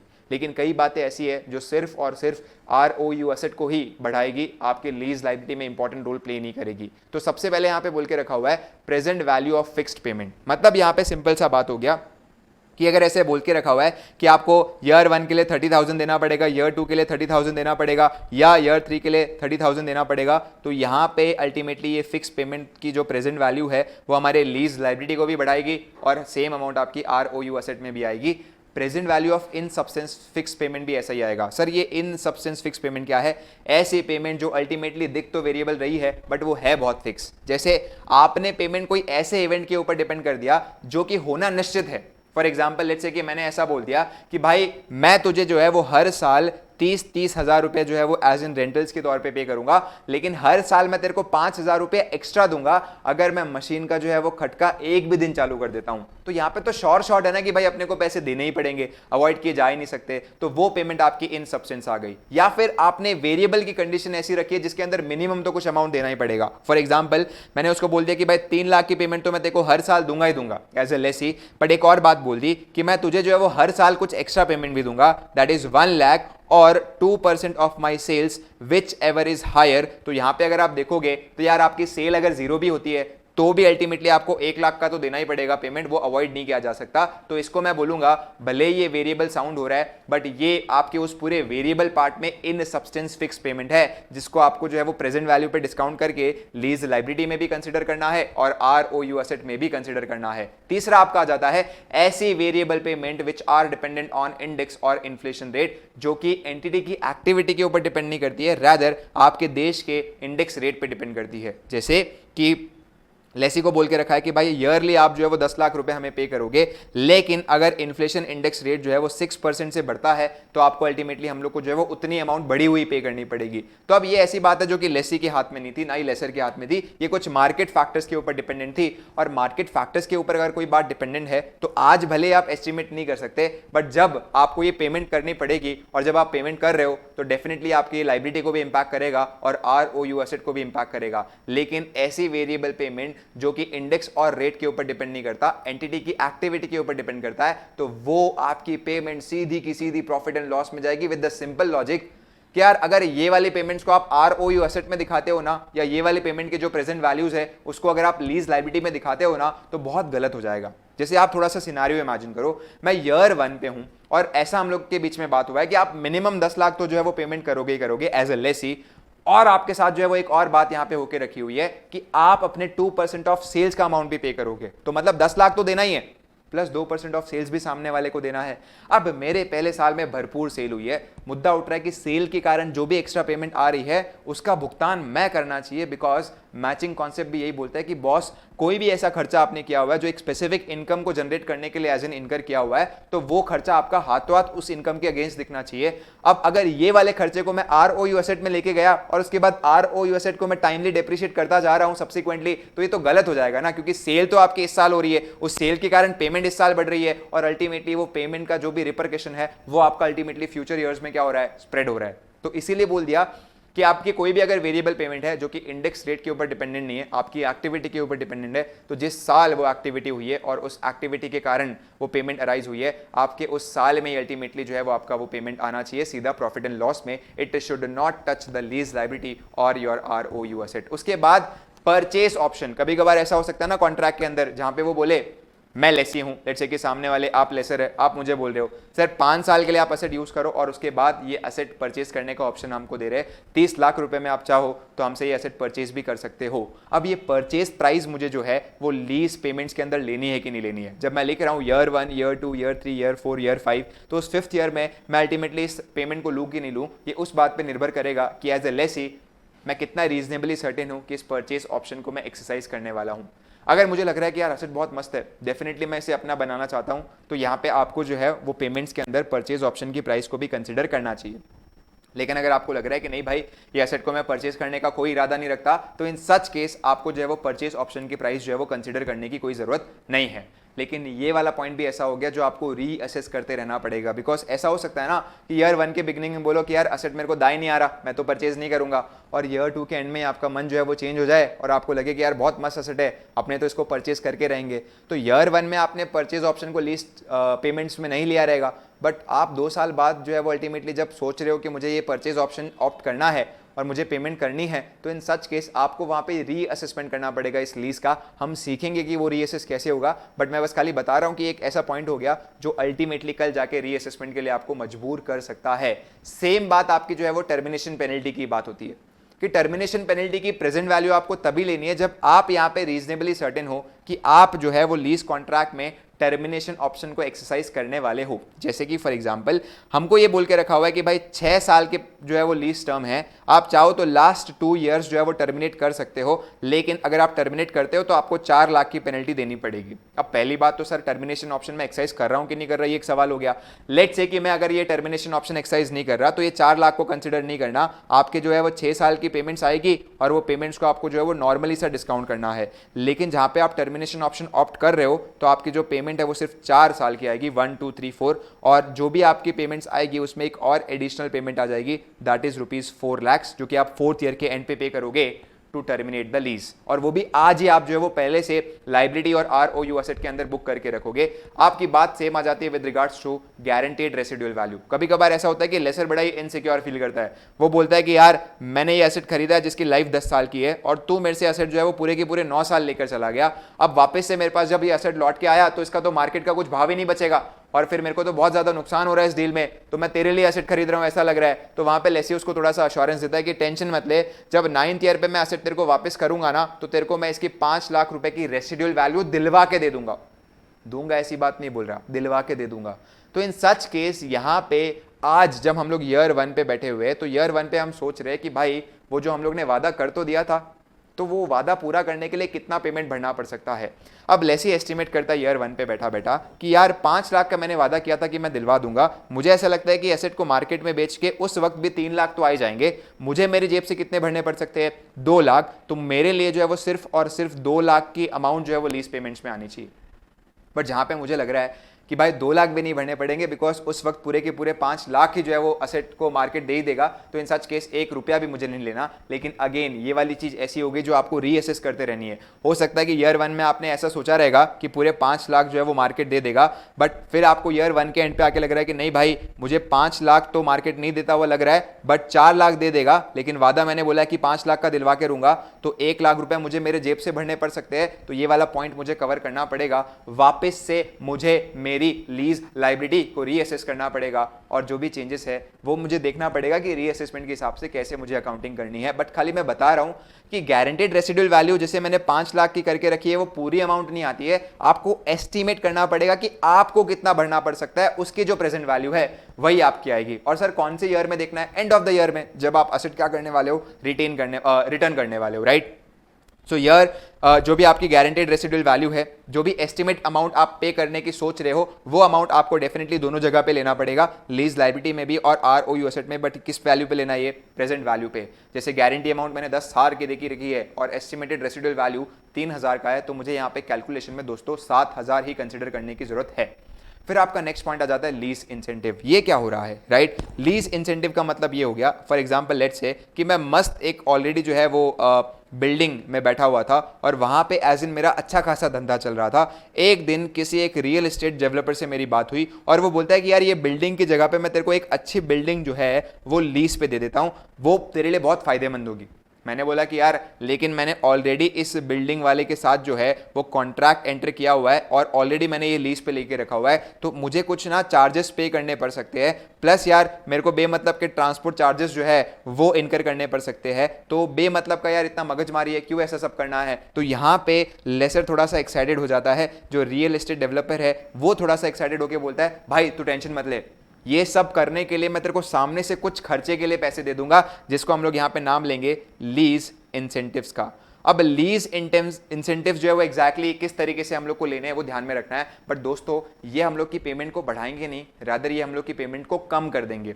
अब लीज इंसेंटिव्स कभी कभार तो क्या होता है कि आपको डे 1 पे ही मिल जाता है। लेसर बोलता है कि ये ले 1 लाख रुपए मैं तेरे को दे रहा हूं। जी हाँ, लेसर लेसी को दे रहा है 1 लाख रुपए एज अ इंसेंटिव, ताकि वो थोड़ा सा जो है वो अपने जो भी काम है वो करवा सके, जो है ट्रांसपोर्ट या कैंसिलेशन चार्जेस है वो भर सके। और इस पॉइंट ऑफ टाइम पे हो क्या रहा है कि आपके ये जो लीज इंसेंटिव है वो आपके पेमेंट्स को रिड्यूस करेंगे कि नहीं करेंगे, ये एक बहुत बड़ा सवाल उठ रहा है। अब लीज इंसेंटिव्स जैसे कि मैंने बोला आपको 2 टाइम पे मिल सकते हैं, जैसे कि फॉर एग्जांपल लीज इंसेंटिव्स मुझे बिगिनिंग ऑफ द ईयर में या सबसे पहले दिन ही मिल सकते हैं, और कभी कभार ऐसा होगा कि लीज इंसेंटिव्स जो है वो ईयर 2 के एंड में मिल जाए या ईयर 3 के एंड में मिल जाए, दोनों ही बातें हो सकती है। अगर आपको lease incentives beginning of the year में मिल रहा है तो ये लीज इंसेंटिव आपकी लीज लायबिलिटी को रिड्यूस नहीं करेंगे। And reason being simple, lease liability में आप दिखा रहे हो कि कितने पैसे आपको भरने बाकी है, तो आपकी फ्यूचर ऑब्लिगेशन इस इंसेंटिव्स के कारण कम थोड़ी ना हो रही है। आपने तो वैसे भी जब present value of lease payment लिया रहेगा तो जो भी आपकी ईयर एंड की पेमेंट्स है उनको आपने डिस्काउंट करके अल्टीमेटली लिखा रहेगा, तो वो ईयर एंड की जो भी पेमेंट्स आप डिस्काउंट करके लिख रहे हो एज अ लीज लायबिलिटी, उसको यहां पे क्यों छेड़ने की जरूरत है? जब आज आपको इंसेंटिव मिल रहा है अच्छी बात है, लेकिन कल की लायबिलिटी उसके कारण कम थोड़ी ना हो रही है। तो आपका लीज लायबिलिटी तो सही दिख रहा है, लेकिन हां ये वाली बात श्योर है कि आपका जो ROU एसेट है वो यहां पे इस बात के कारण जो है वो रिड्यूस हो रहा है। एंड रीजन बीइंग सिंपल, आप असेट हमेशा जो है उस अमाउंट पे दिखाते हो जो नेट अमाउंट आपको पे करना पड़ा, राइट? तो हो सकता है ना कि यार मेरे ईयर 1, ईयर 2, ईयर 3, ईयर 4, 5 की जो भी प्रेजेंट वैल्यू आ रही है वो 10 लाख की आ रही है, तो ये 10 लाख मैंने लीज लायबिलिटी दिखा दिया, लेकिन इन बातों में आज मुझे जो 1 लाख रुपए मिले हैं वो तो कवर्ड ही नहीं है। और कोई अगर मुझे पूछेगा कि भाई असेट के नेट अमाउंट आपको कितना पे करना पड़ा, तो मैं तो बोलूंगा भाई राइट ऑफ यूज के लिए मुझे जो असेट की नेट अमाउंट पे करनी पड़ी है वो तो सिर्फ 9 लाख की पे करनी पड़ी है। तो आपके ये दोनों के नेचर ऑफ आइटम्स अलग अलग है। लायबिलिटी दिखाता है कि यार कल जाके मुझे कितना पैसा भरना पड़ेगा, कितना मुझे मिल चुका है, क्या मैंने भर दिया, वो सब वो नहीं दिखता। वो बोलता है यार कल जाके फिर भी मेरे को इतना भरना पड़ेगा, बहुत लोड है, प्लीज मुझे रिकॉर्ड होने दे। लेकिन ROU एसेट बोलता है कि यार मैं तो ये अमाउंट दर्शाता हूं कि एग्जैक्टली ये राइट को ऑब्टेन करने के लिए नेट हमारी जेब से कितना लगा। तो वहां पे 10 लाख की लायबिलिटी चलो हम लोग को भरनी आ रही है, बट कोई पूछेगा कि नेट आपकी जेब से कितना लगा, तो वो जो 1 लाख आज हम लोग का मिला है वो कहीं ना कहीं हमारी नेट कॉस्ट को क्या कर रहा है, कम कर रहा है। इसीलिए जब बिगिनिंग ऑफ द ईयर पे हम लोग को लीज इंसेंटिव मिलता है तो आप लीज लायबिलिटी को तो एडजस्ट नहीं करते, बट वो लीज इंसेंटिव जो है वो ROU एसेट को कम करने में जरूर काम आता है। जैसे आप एकदम सिंपल सी एंट्री मार देते हो, bank account debit to ROU asset account. लेकिन अगर हम लोग को बिटवीन द ईयर्स कुछ लीज इंसेंटिव्स मिल रहे हैं तो इन सच केस उसके कारण हम लोग की जो पेमेंट है वो उन ईयर एंड के दौरान थोड़ी सी कम हो रही है। जैसे कि फॉर एग्जांपल ऐसा आप मान के चलो कि उसने मुझे बोल के रखा हुआ है कि आपको हर साल ना 10 लाख 10 लाख 10 लाख और 10 लाख ऐसे 4 साल का टर्म है, आपको मुझे इतने पेमेंट देने पड़ेंगे। लेकिन हमको भी पता है कि भाई एसेट को जो है वो सर्विसिंग लगेगा, तो हम लोग सामने से आपको जो है वो कुछ इंसेंटिव देंगे, हर साल हम आपको जो है वो इसका 1-1 लाख रुपए देंगे। तो ईयर 1 पे भी हम आपको 1 लाख देंगे, ईयर 2 पे भी 1 लाख देंगे, ईयर 3 पे भी 1 लाख देंगे और ईयर 4 पे भी 1 लाख देंगे। अब जब मैं इन पेमेंट्स को डिस्काउंट कर रहा हूं और इंसेंटिव्स को कंसिडर कर रहा हूं, तो थोड़ा सा सिनेरियो इमेजिन कीजिए, मैंने 10 लाख रुपए उसको जो है वो एज इन जब देने गया, तो सामने वाले ने बोला ला भाई मेरे 10 लाख दे। मैंने बोला सर आप मुझे 1 लाख रुपए देने वाले थे। तो वो बंदा क्या बोलेगा, एक काम कर, वो जो 1 लाख रुपए तुझे देने बाकी थे वो काट के मुझे तो 9 लाख रुपए दे दे। तो बाय डिफॉल्ट आपकी लीज इंसेंटिव्स जो आपको फ्यूचर में मिलने वाले हैं उसके कारण आपकी लीज पेमेंट कम हो जाती है। फिर लीज पेमेंट आपकी जो भी रिड्यूस्ड अमाउंट है वो डिस्काउंट होगी, तो बाय डिफॉल्ट इसकी बात आपकी लीज लायबिलिटी में भी कवर हो जाएगी और ROU एसेट में भी कवर हो जाएगी, बिकॉज यही जो प्रेजेंट वैल्यू है लीज लायबिलिटी का वो एज इन कल जाके ROU एसेट बनता है। थोड़ी सी 2-3 बातें ऐसी है जो एक्स्ट्रा आती है ROU एसेट में, बट आई गेस तुम लोग को जो है वो ये वाली बात समझ में आनी चाहिए कि लीज इंसेंटिव्स जो है वो आपको 2 तरीके के मिल सकते हैं। वो दोनों तरीके के लीज इंसेंटिव्स आपको ध्यान में रहने चाहिए। पहला बिगिनिंग ऑफ द ईयर में टू रीलोकेट द एसेट, और दूसरा ड्यूरिंग द ईयर्स में फॉर फ्यूचर रिपेयर वर्क। अगर बिगिनिंग ऑफ द ईयर में मिल रहा है तो वो सिर्फ आपके ROU एसेट को कम करेगा, लीज लायबिलिटी को टच नहीं करेगा। और ड्यूरिंग द ईयर अगर आपको मिल रहा है तो इन सच केस आपका यहां पे ऑटोमेटिकली जो लीज रेंटल्स है वो कम हो जाएगा, जिसके कारण आपके जो लीज लायबिलिटी है वो भी कम आएगी और जो ROU एसेट है वो भी कम आएगा, राइट। नेक्स्ट आपका पॉइंट आ जाता है एस्टिमेटेड डिसमेंटलिंग कॉस्ट। माने एस्टिमेटेड डिसमेंटलिंग कॉस्ट का मतलब ऐसा हो गया जैसे कि फॉर एग्जांपल लेट से कि हम लोग ने 6 इयर्स के लिए कोई असेट लीज पे लेके रखा हुआ है और एकदम फुल मैंने असेट जो है वो जमीन में गाड़ के रखा हुआ है। अब हो क्या रहा है अल्टीमेटली, उस असेट को जो है वो जब 6 साल बाद मुझे वापस से लौटाना पड़ेगा तो उस पॉइंट ऑफ टाइम पे मुझे 1 लाख रुपए डिसमेंटलिंग के भरने पड़ेंगे। बट वो लेसर को भरने की जरूरत नहीं है, आपको खुद अपने जो है वो किसी कॉन्ट्रैक्टर को बुलाना पड़ेगा, बोलना पड़ेगा ये एसेट ये जमीन में जो है वो गया हुआ है, इसको निकाल, और अल्टीमेटली हम जो है वो वापस से लेसर को इसको लौटा देते हैं। तो आपको ये वाली बात आज पता है कि भाई 6 साल बाद एक ऐसा खर्चा आएगा जिसको मैं नाम दूंगा डिसमेंटलिंग का खर्चा। और वो डिसमेंटलिंग का खर्चा ऐसा नहीं कि मुझे लेसर को पे करना है, रैदर वो खर्चा ऐसा हो गया जो मुझे इनकर करना है और किसी थर्ड पार्टी को पे करना पड़ेगा। तो अब वो 6 साल बाद जो मैं खर्चा करने वाला हूं, क्या उसको भी मुझे प्रेजेंट वैल्यू पे आज दिखाना है? यस, हमने इंड AS 16 में ही पढ़ा ना दोस्तों कि अगर आप कोई एसेट परचेज करते हो और कल जाके जब आप उस एसेट को वापस से डीकमीशन करने वाले हो, वापस से उसे जो है वो अल्टीमेटली तोड़ फोड़ करके सही बनाने वाले हो, तो इन सच केस आप उस एसेट को जो है वो अल्टीमेटली जब आज बुक्स ऑफ अकाउंट्स में दिखा रहे हो तो उसके अंदर ये जो प्रेजेंट वैल्यू आती है डिसमेंटलिंग कॉस्ट की, उसको भी आप दिखाते हो और नॉर्मली आप डिप्रिशिएट भी करते हो। क्या एंट्री मारते हो? Asset account debit to provision. यहां पे भी अल्टीमेटली वो एंट्री मरेगी। बस खाली आपको एक बात ध्यान में रखनी है कि आपके ये जो भी डिसमेंटलिंग कॉस्ट है, जैसे कि 1 लाख, ये 6 साल के लिए जब आप डिस्काउंट करोगे एट सर्टेन डिस्काउंट रेट, तो ये वाली अमाउंट जो है वो आपकी ROU एसेट में तो आएगी, बिकॉज एसेट का कॉस्ट तो इंक्रीज कर रही है, लेकिन ये आपका टू लीज लायबिलिटी नहीं होगा, रैदर अपने एक प्रोविजन अमाउंट रिकॉर्ड करेंगे to provision for decommissioning. And reason being simple, lease liability में वही अमाउंट आ रही है जो हम लोग लेसर को पे कर रहे हैं। यहां पे तो अल्टीमेटली जो है वो हम लोग लेसर को कुछ पे ही नहीं कर रहे, ये अमाउंट तो हम लोग किसी थर्ड पार्टी को पे करने वाले हैं। तो आप लीज लायबिलिटी के नाम पे क्यों दिखा रहे हो? डेफिनेटली लायबिलिटी दिखाओ, बट लीज लायबिलिटी नहीं दिखना चाहिए, प्रोविजन फॉर डीकमिशनिंग लायबिलिटी दिखना चाहिए, राइट। एंड देन आपका लास्ट आ जाता है initial direct cost. Well, initial direct cost की अगर हम बात करें जो लेसी इनकर कर रहा है, वेल ये इनिशियल डायरेक्ट कॉस्ट आपकी लीज लायबिलिटी में नहीं आएंगे। अगेन वही बात है, लायबिलिटी तो वो दिखाता है कि कल जाके कितना पे करना है, आज जो दे दिया वो लायबिलिटी में थोड़ी ना आता है। बट हाँ, आपकी एसेट की कॉस्ट इसके कारण बढ़ी है, आपने जो राइट ऑब्टेन किया हुआ है उस राइट ऑब्टेन करने का खर्चा आपका जो है वो उसके कारण बढ़ा हुआ है, तो आपके वो ROU एसेट में आएगा। तो देखो, कुछ बातें ऐसी थी जो प्रेजेंट वैल्यू के टर्म्स में लायबिलिटी में भी आ रहा था और ROU एसेट में भी आ रहा था, लेकिन कई बातें ऐसी थी जो दोनों जगह पे नहीं आ रही थी। एक ही बात है ऐसी जहां पे वेरिएबल पेमेंट आपका जो है वो हो रहा है, but it is not dependent on index और rate, but rather it is dependent on the future activity of the entity. वो वाली अमाउंट आपकी सीधी कहां पे चली जाती है? प्रॉफिट एंड लॉस में चली जाती है। और यहाँ पे ये एक चीज थी जो सीधी प्रॉफिट एंड लॉस में जा रही थी और ROU को भी टच नहीं कर रही थी एंड लीज लायबिलिटी को भी। हमने रीजन भी देख लिया, रीजन बीइंग सिंपल कि भाई यहाँ पे तो आपकी क्या हो रही है, परफॉर्मेंस इंपैक्ट हो रही है और उसके कारण जो है वो रेंटल्स आपके पे किए जा रहे हैं, तो इसका खर्चा आप बाकी के ईयर्स में क्यों एलोकेट कर रहे हो? जिस साल एक्टिविटी बढ़ी है उस साल ही सीधा दिखाओ, विच इज जेन्युइन, राइट। दूसरा, कुछ बातें ऐसी थी जो प्योरली ROU एसेट को टच करती थी, लीज लायबिलिटी को नहीं। जैसे कि एक हमने अभी पढ़ा, प्रोविजन फॉर डीकमिशनिंग। आप लीज लायबिलिटी को इसके कारण इंक्रीज नहीं करते थे, लेकिन आपका ROU बढ़ता था और साथ में एक नया प्रोविजन क्रिएट हो जाता था। फिर एक हो गया आपका दैट इज कि इनिशियल डायरेक्ट कॉस्ट, सीधा आरओयू एसेट को बढ़ाएगा बट आपकी जो लीज लायबिलिटी है उसको टच नहीं करेगा, बिकॉज आज हम लोग का खर्चा लग चुका है, how can it be our liability, right. तो ये कुछ बातें हो गई। और एक आपका लास्ट हो गया डायरेक्ट इंसेंटिव, जो आपको सीधा बिगिनिंग ऑफ द ईयर मिल रहा है, तो इन सच केस आपका वो आरओयू एसेट को कम कर देगा, बिकॉज ओवरऑल नेट कॉस्ट कम हो रही है बट लाइबिलिटी को कम नहीं करेगा, जो इंसेंटिव आज मिलकर रखा हुआ है, क्योंकि फ्यूचर की ऑब्लिगेशन आपकी उसके कारण इंपैक्ट नहीं हो रही है, राइट। सो आरओयू एसेट का आपका जो है वो एक फॉर्मूला आपको ध्यान में रखना है, present value of lease payment plus initial direct cost plus provision for restoration minus direct incentive received before commencement. और अगर आप लीज पेमेंट कुछ प्री पे कर रहे हो तो वो आपको ऐड कर देनी है, बिकॉज वो आपकी लाइबिलिटी में अभी तक कंसिडर नहीं किया होगा, आपके लिए वो लाइबिलिटी नहीं है, आपने ऑलरेडी उसे जो है वो एज अ एडवांस रेंटल के तौर पे कर दिया है, राइट। जर्नल एंट्री आपको सिंपल सी ध्यान में रखनी है, राइट।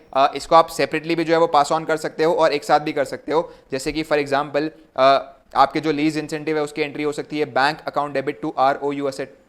जब आप इनिशियल लेवल पे लीज लायबिलिटी बुक कर रहे हो उसकी एंट्री हो सकती है लीज लायबिलिटी टू आरओयू। जब आप इनिशियल डायरेक्ट कॉस्ट इनकर कर रहे हो तो आपकी एंट्री हो सकती है आरओयू टू बैंक। और जब आप प्रोविजन बुक कर रहे हो तो उसकी एंट्री हो सकती है ROU to provision for decommissioning liability, right. Next आपका जो पार्ट आ जाता है विच इज कि लेसी के बुक्स में अकाउंटिंग कैसे होगा, थोड़ा सा हम लोग ने देख लिया है बट एक बार थोड़ा सा वापस अपने जो है वो समराइज कर लेते हैं। वेल लेसी के बुक्स में इनिशियली अगर वो फाइनेंस लीज मान रहा है दैट इज मानना ही पड़ेगा, एक्सेप्ट दो जगह पे, शॉर्ट टर्म लीज और लो वैल्यू एसेट। अगर लेट्स से कि यहाँ पे लेसी जब अकाउंटिंग करने जा रहा है तो इनिशियल लेवल पे वो आरओयू एसेट दिखाएगा टू लीज लाइबिलिटी दिखाएगा, right. ROU asset as an asset उसने बुक्स में बढ़ा दिया, टू लीज लायबिलिटी दिखा दिया। अब आपका जो आरओयू एसेट है वो फ्यूचर ईयर्स में क्या होता रहेगा, डेप्रिशिएट होता रहेगा। सर किस लाइफ पे डेप्रिशिएट होगा, डिपेंड करता है एग्जैक्टली कि आपने परचेज ऑप्शन अवेल किया है कि नहीं किया है। अगर आपने परचेज ऑप्शन अवेल करके रखा हुआ है तो यूजुअल केसेस में आपके जो असेट की लाइफ है उस असेट की लाइफ के हिसाब से आपका जो अमाउंट है वो डेप्रिशिएट होगा। और अगर लेट्स से कि आपने परचेज ऑप्शन अवेल करके नहीं रखा हुआ है तो जो भी आपका लीज टर्म है वो लीज टर्म की लाइफ में आपका वो डेप्रिसिएशन चलेगा। और लीज लायबिलिटी का क्या होगा, आप हर साल फाइनेंस कॉस्ट बुक करते रहोगे और जो भी एज इन पेमेंट है वो इसके अगेंस्ट पे करते रहोगे और आपकी क्लोजिंग अमाउंट आती रहेगी। यहाँ पे बस खाली एक खास बात अपने को ध्यान में रखनी है कि जब आप एडवांस लीज रेंटल्स पे कर रहे हो, हर साल के डे वन पे ही पूरे साल भर का पे कर रहे हो, तब आपकी जो लीज लायबिलिटी निकल कर आएगी उसमें से पहले आपकी पेमेंट होनी चाहिए और उसके बाद जो आपकी अमाउंट बचती है उस पर फाइनेंस कॉस्ट आना चाहिए और क्लोजिंग बैलेंस बचना चाहिए। बिकॉज सिंपल सी बात है, फिर यहाँ पे ऐसा हो गया ना कि डे वन पे आपकी लायबिलिटी इतनी है और जो सबसे पहली पेमेंट है वो तो आपने डिस्काउंट की नहीं होगी, तो उसको आप जो है वो एज अ ब्याज के लिए क्यों ले रहे हो, तो आपकी पेमेंट जो है वो एज इन हो जाएगी। उसके बाद आपका जो भी बैलेंस बचेगा उस बैलेंस पे आपका फाइनेंस कॉस्ट लगेगा एंड देन आपका क्लोजिंग बैलेंस आएगा। वेल आपकी यूजुअल एंट्री ये हो जाएगी, इनिशियल लेवल पे तो हम लोग ने देख ही ली ROU asset to lease liability. Bank से जब आप पैसा रिसीव करोगे आपका एंट्री हो जाएगा बैंक अकाउंट, नहीं पैसा रिसीव नहीं, हम यहाँ पे तो एज अ लेसी पैसा पे करेंगे, lease liability to bank and last में finance cost to lease liability. तो ये आपका पूरा का पूरा जो है वो सिनारियो चलेगा, राइट। ये हो गई अकाउंटिंग फॉर अ लेसी जो हम लोग को ध्यान में रखनी है। और सब्सिक्वेंटली मुझे ये ध्यान में रखना पड़ता है कि भाई कुछ रीअसेसमेंट हो रहा है कि नहीं हो रहा, कुछ मॉडिफिकेशन हो रहा है कि नहीं हो रहा, बिकॉज उनकी भी अकाउंटिंग मुझे जो है वो साथ में देखते जानी है, राइट। नाउ ये रीअसेसमेंट और मॉडिफिकेशन क्या है, पहले उसके बारे में हम डिस्कस करते हैं। वेल कुछ बातें ऐसी थी जो कॉन्ट्रैक्ट के अंदर लिखी हुई थी, कॉन्ट्रैक्ट के अंदर जो भी बातें लिखी हुई थी वो बातों में अगर कुछ चेंजेस आ रहे तो उसको हम लोग बोलेंगे रीअसेसमेंट, क्योंकि आप जो है वो कुछ टर्म्स को क्या कर रहे हो, रीअसेस कर रहे हो। सर जैसे कि फॉर एग्जांपल आपके कॉन्ट्रैक्ट में लिखा हुआ था कि आप चाहो तो एक्सटेंशन ऑप्शन अवेल कर सकते हो, आप चाहो तो एक्सटेंशन ऑप्शन अवेल नहीं कर सकते हो, वो आपके ऊपर है एग्जैक्टली कि क्या करना है। तो पहले मैंने माना था कि भाई एक्सटेंशन ऑप्शन में अवेल करूंगा, अब मैं सोच रहा हूं कि नहीं यार एक्सटेंशन ऑप्शन अवेल नहीं करूंगा, तो मैंने मेरे ऑप्शन को क्या किया, रीअसेस। बट ये ऑलरेडी किस में देके रखा हुआ था, एग्रीमेंट में देके रखा था। हो सकता है कि परचेज ऑप्शन की मैं बात करूं जो एग्रीमेंट में दिया हुआ है कि आप चाहो तो at the end of the lease term इस एसेट को परचेज भी कर सकते हो। तो ये भी आपका इनिशियल लेवल पे ऐसा हो सकता है कि शायद मैंने पहले ऐसे सोचा था कि बॉस ये एसेट तो मैं परचेज करके रहूंगा, फिर मेरे इरादे बदल गए, मैंने बोला नहीं भाई ये एसेट मैं परचेज नहीं करूंगा, अगेन इट्स अ रीअसेसमेंट। या आप समझ लो कि आपके जो भी गारंटेड रेसिडुअल वैल्यू है उसके अंदर चेंजेस आ रहे हैं। जैसे कि फॉर एग्जांपल अभी हमने देखा था कि मैंने 5 लाख का वादा करके रखा था, पहले तो मुझे लग रहा था कुछ भरने नहीं आएगा, 3 साल बाद मुझे लग रहा है कि भाई भरना पड़ सकता है एज अ गारंटी अमाउंट। तो इन सच केस ये भी मेरा क्या हुआ है, रीअसेसमेंट हुआ है। तो मॉडिफिकेशन क्या होगा, मॉडिफिकेशन मतलब ऐसे चेंजेस जो कॉन्ट्रैक्ट में नहीं लिखे हैं लेकिन मैं लेसर के पास बोला बैठ इधर और मेरे को आके जो है वो कुछ चेंजेस करने हैं वो कर मेरे साथ। जैसे मैंने 10 साल का जो है वो एज एन लीज कॉन्ट्रैक्ट बनाया हुआ था, 1 साल पूरा हो गया और मुझे ऐसा लग रहा है कि भाई ये जो अल्टीमेटली 10 साल है वो मैं कंटिन्यू नहीं कर पाऊंगा, मुझे सिर्फ 3 या 4 साल ही और कंटिन्यू करना है, बहुत बेकार हालत हो चुकी है।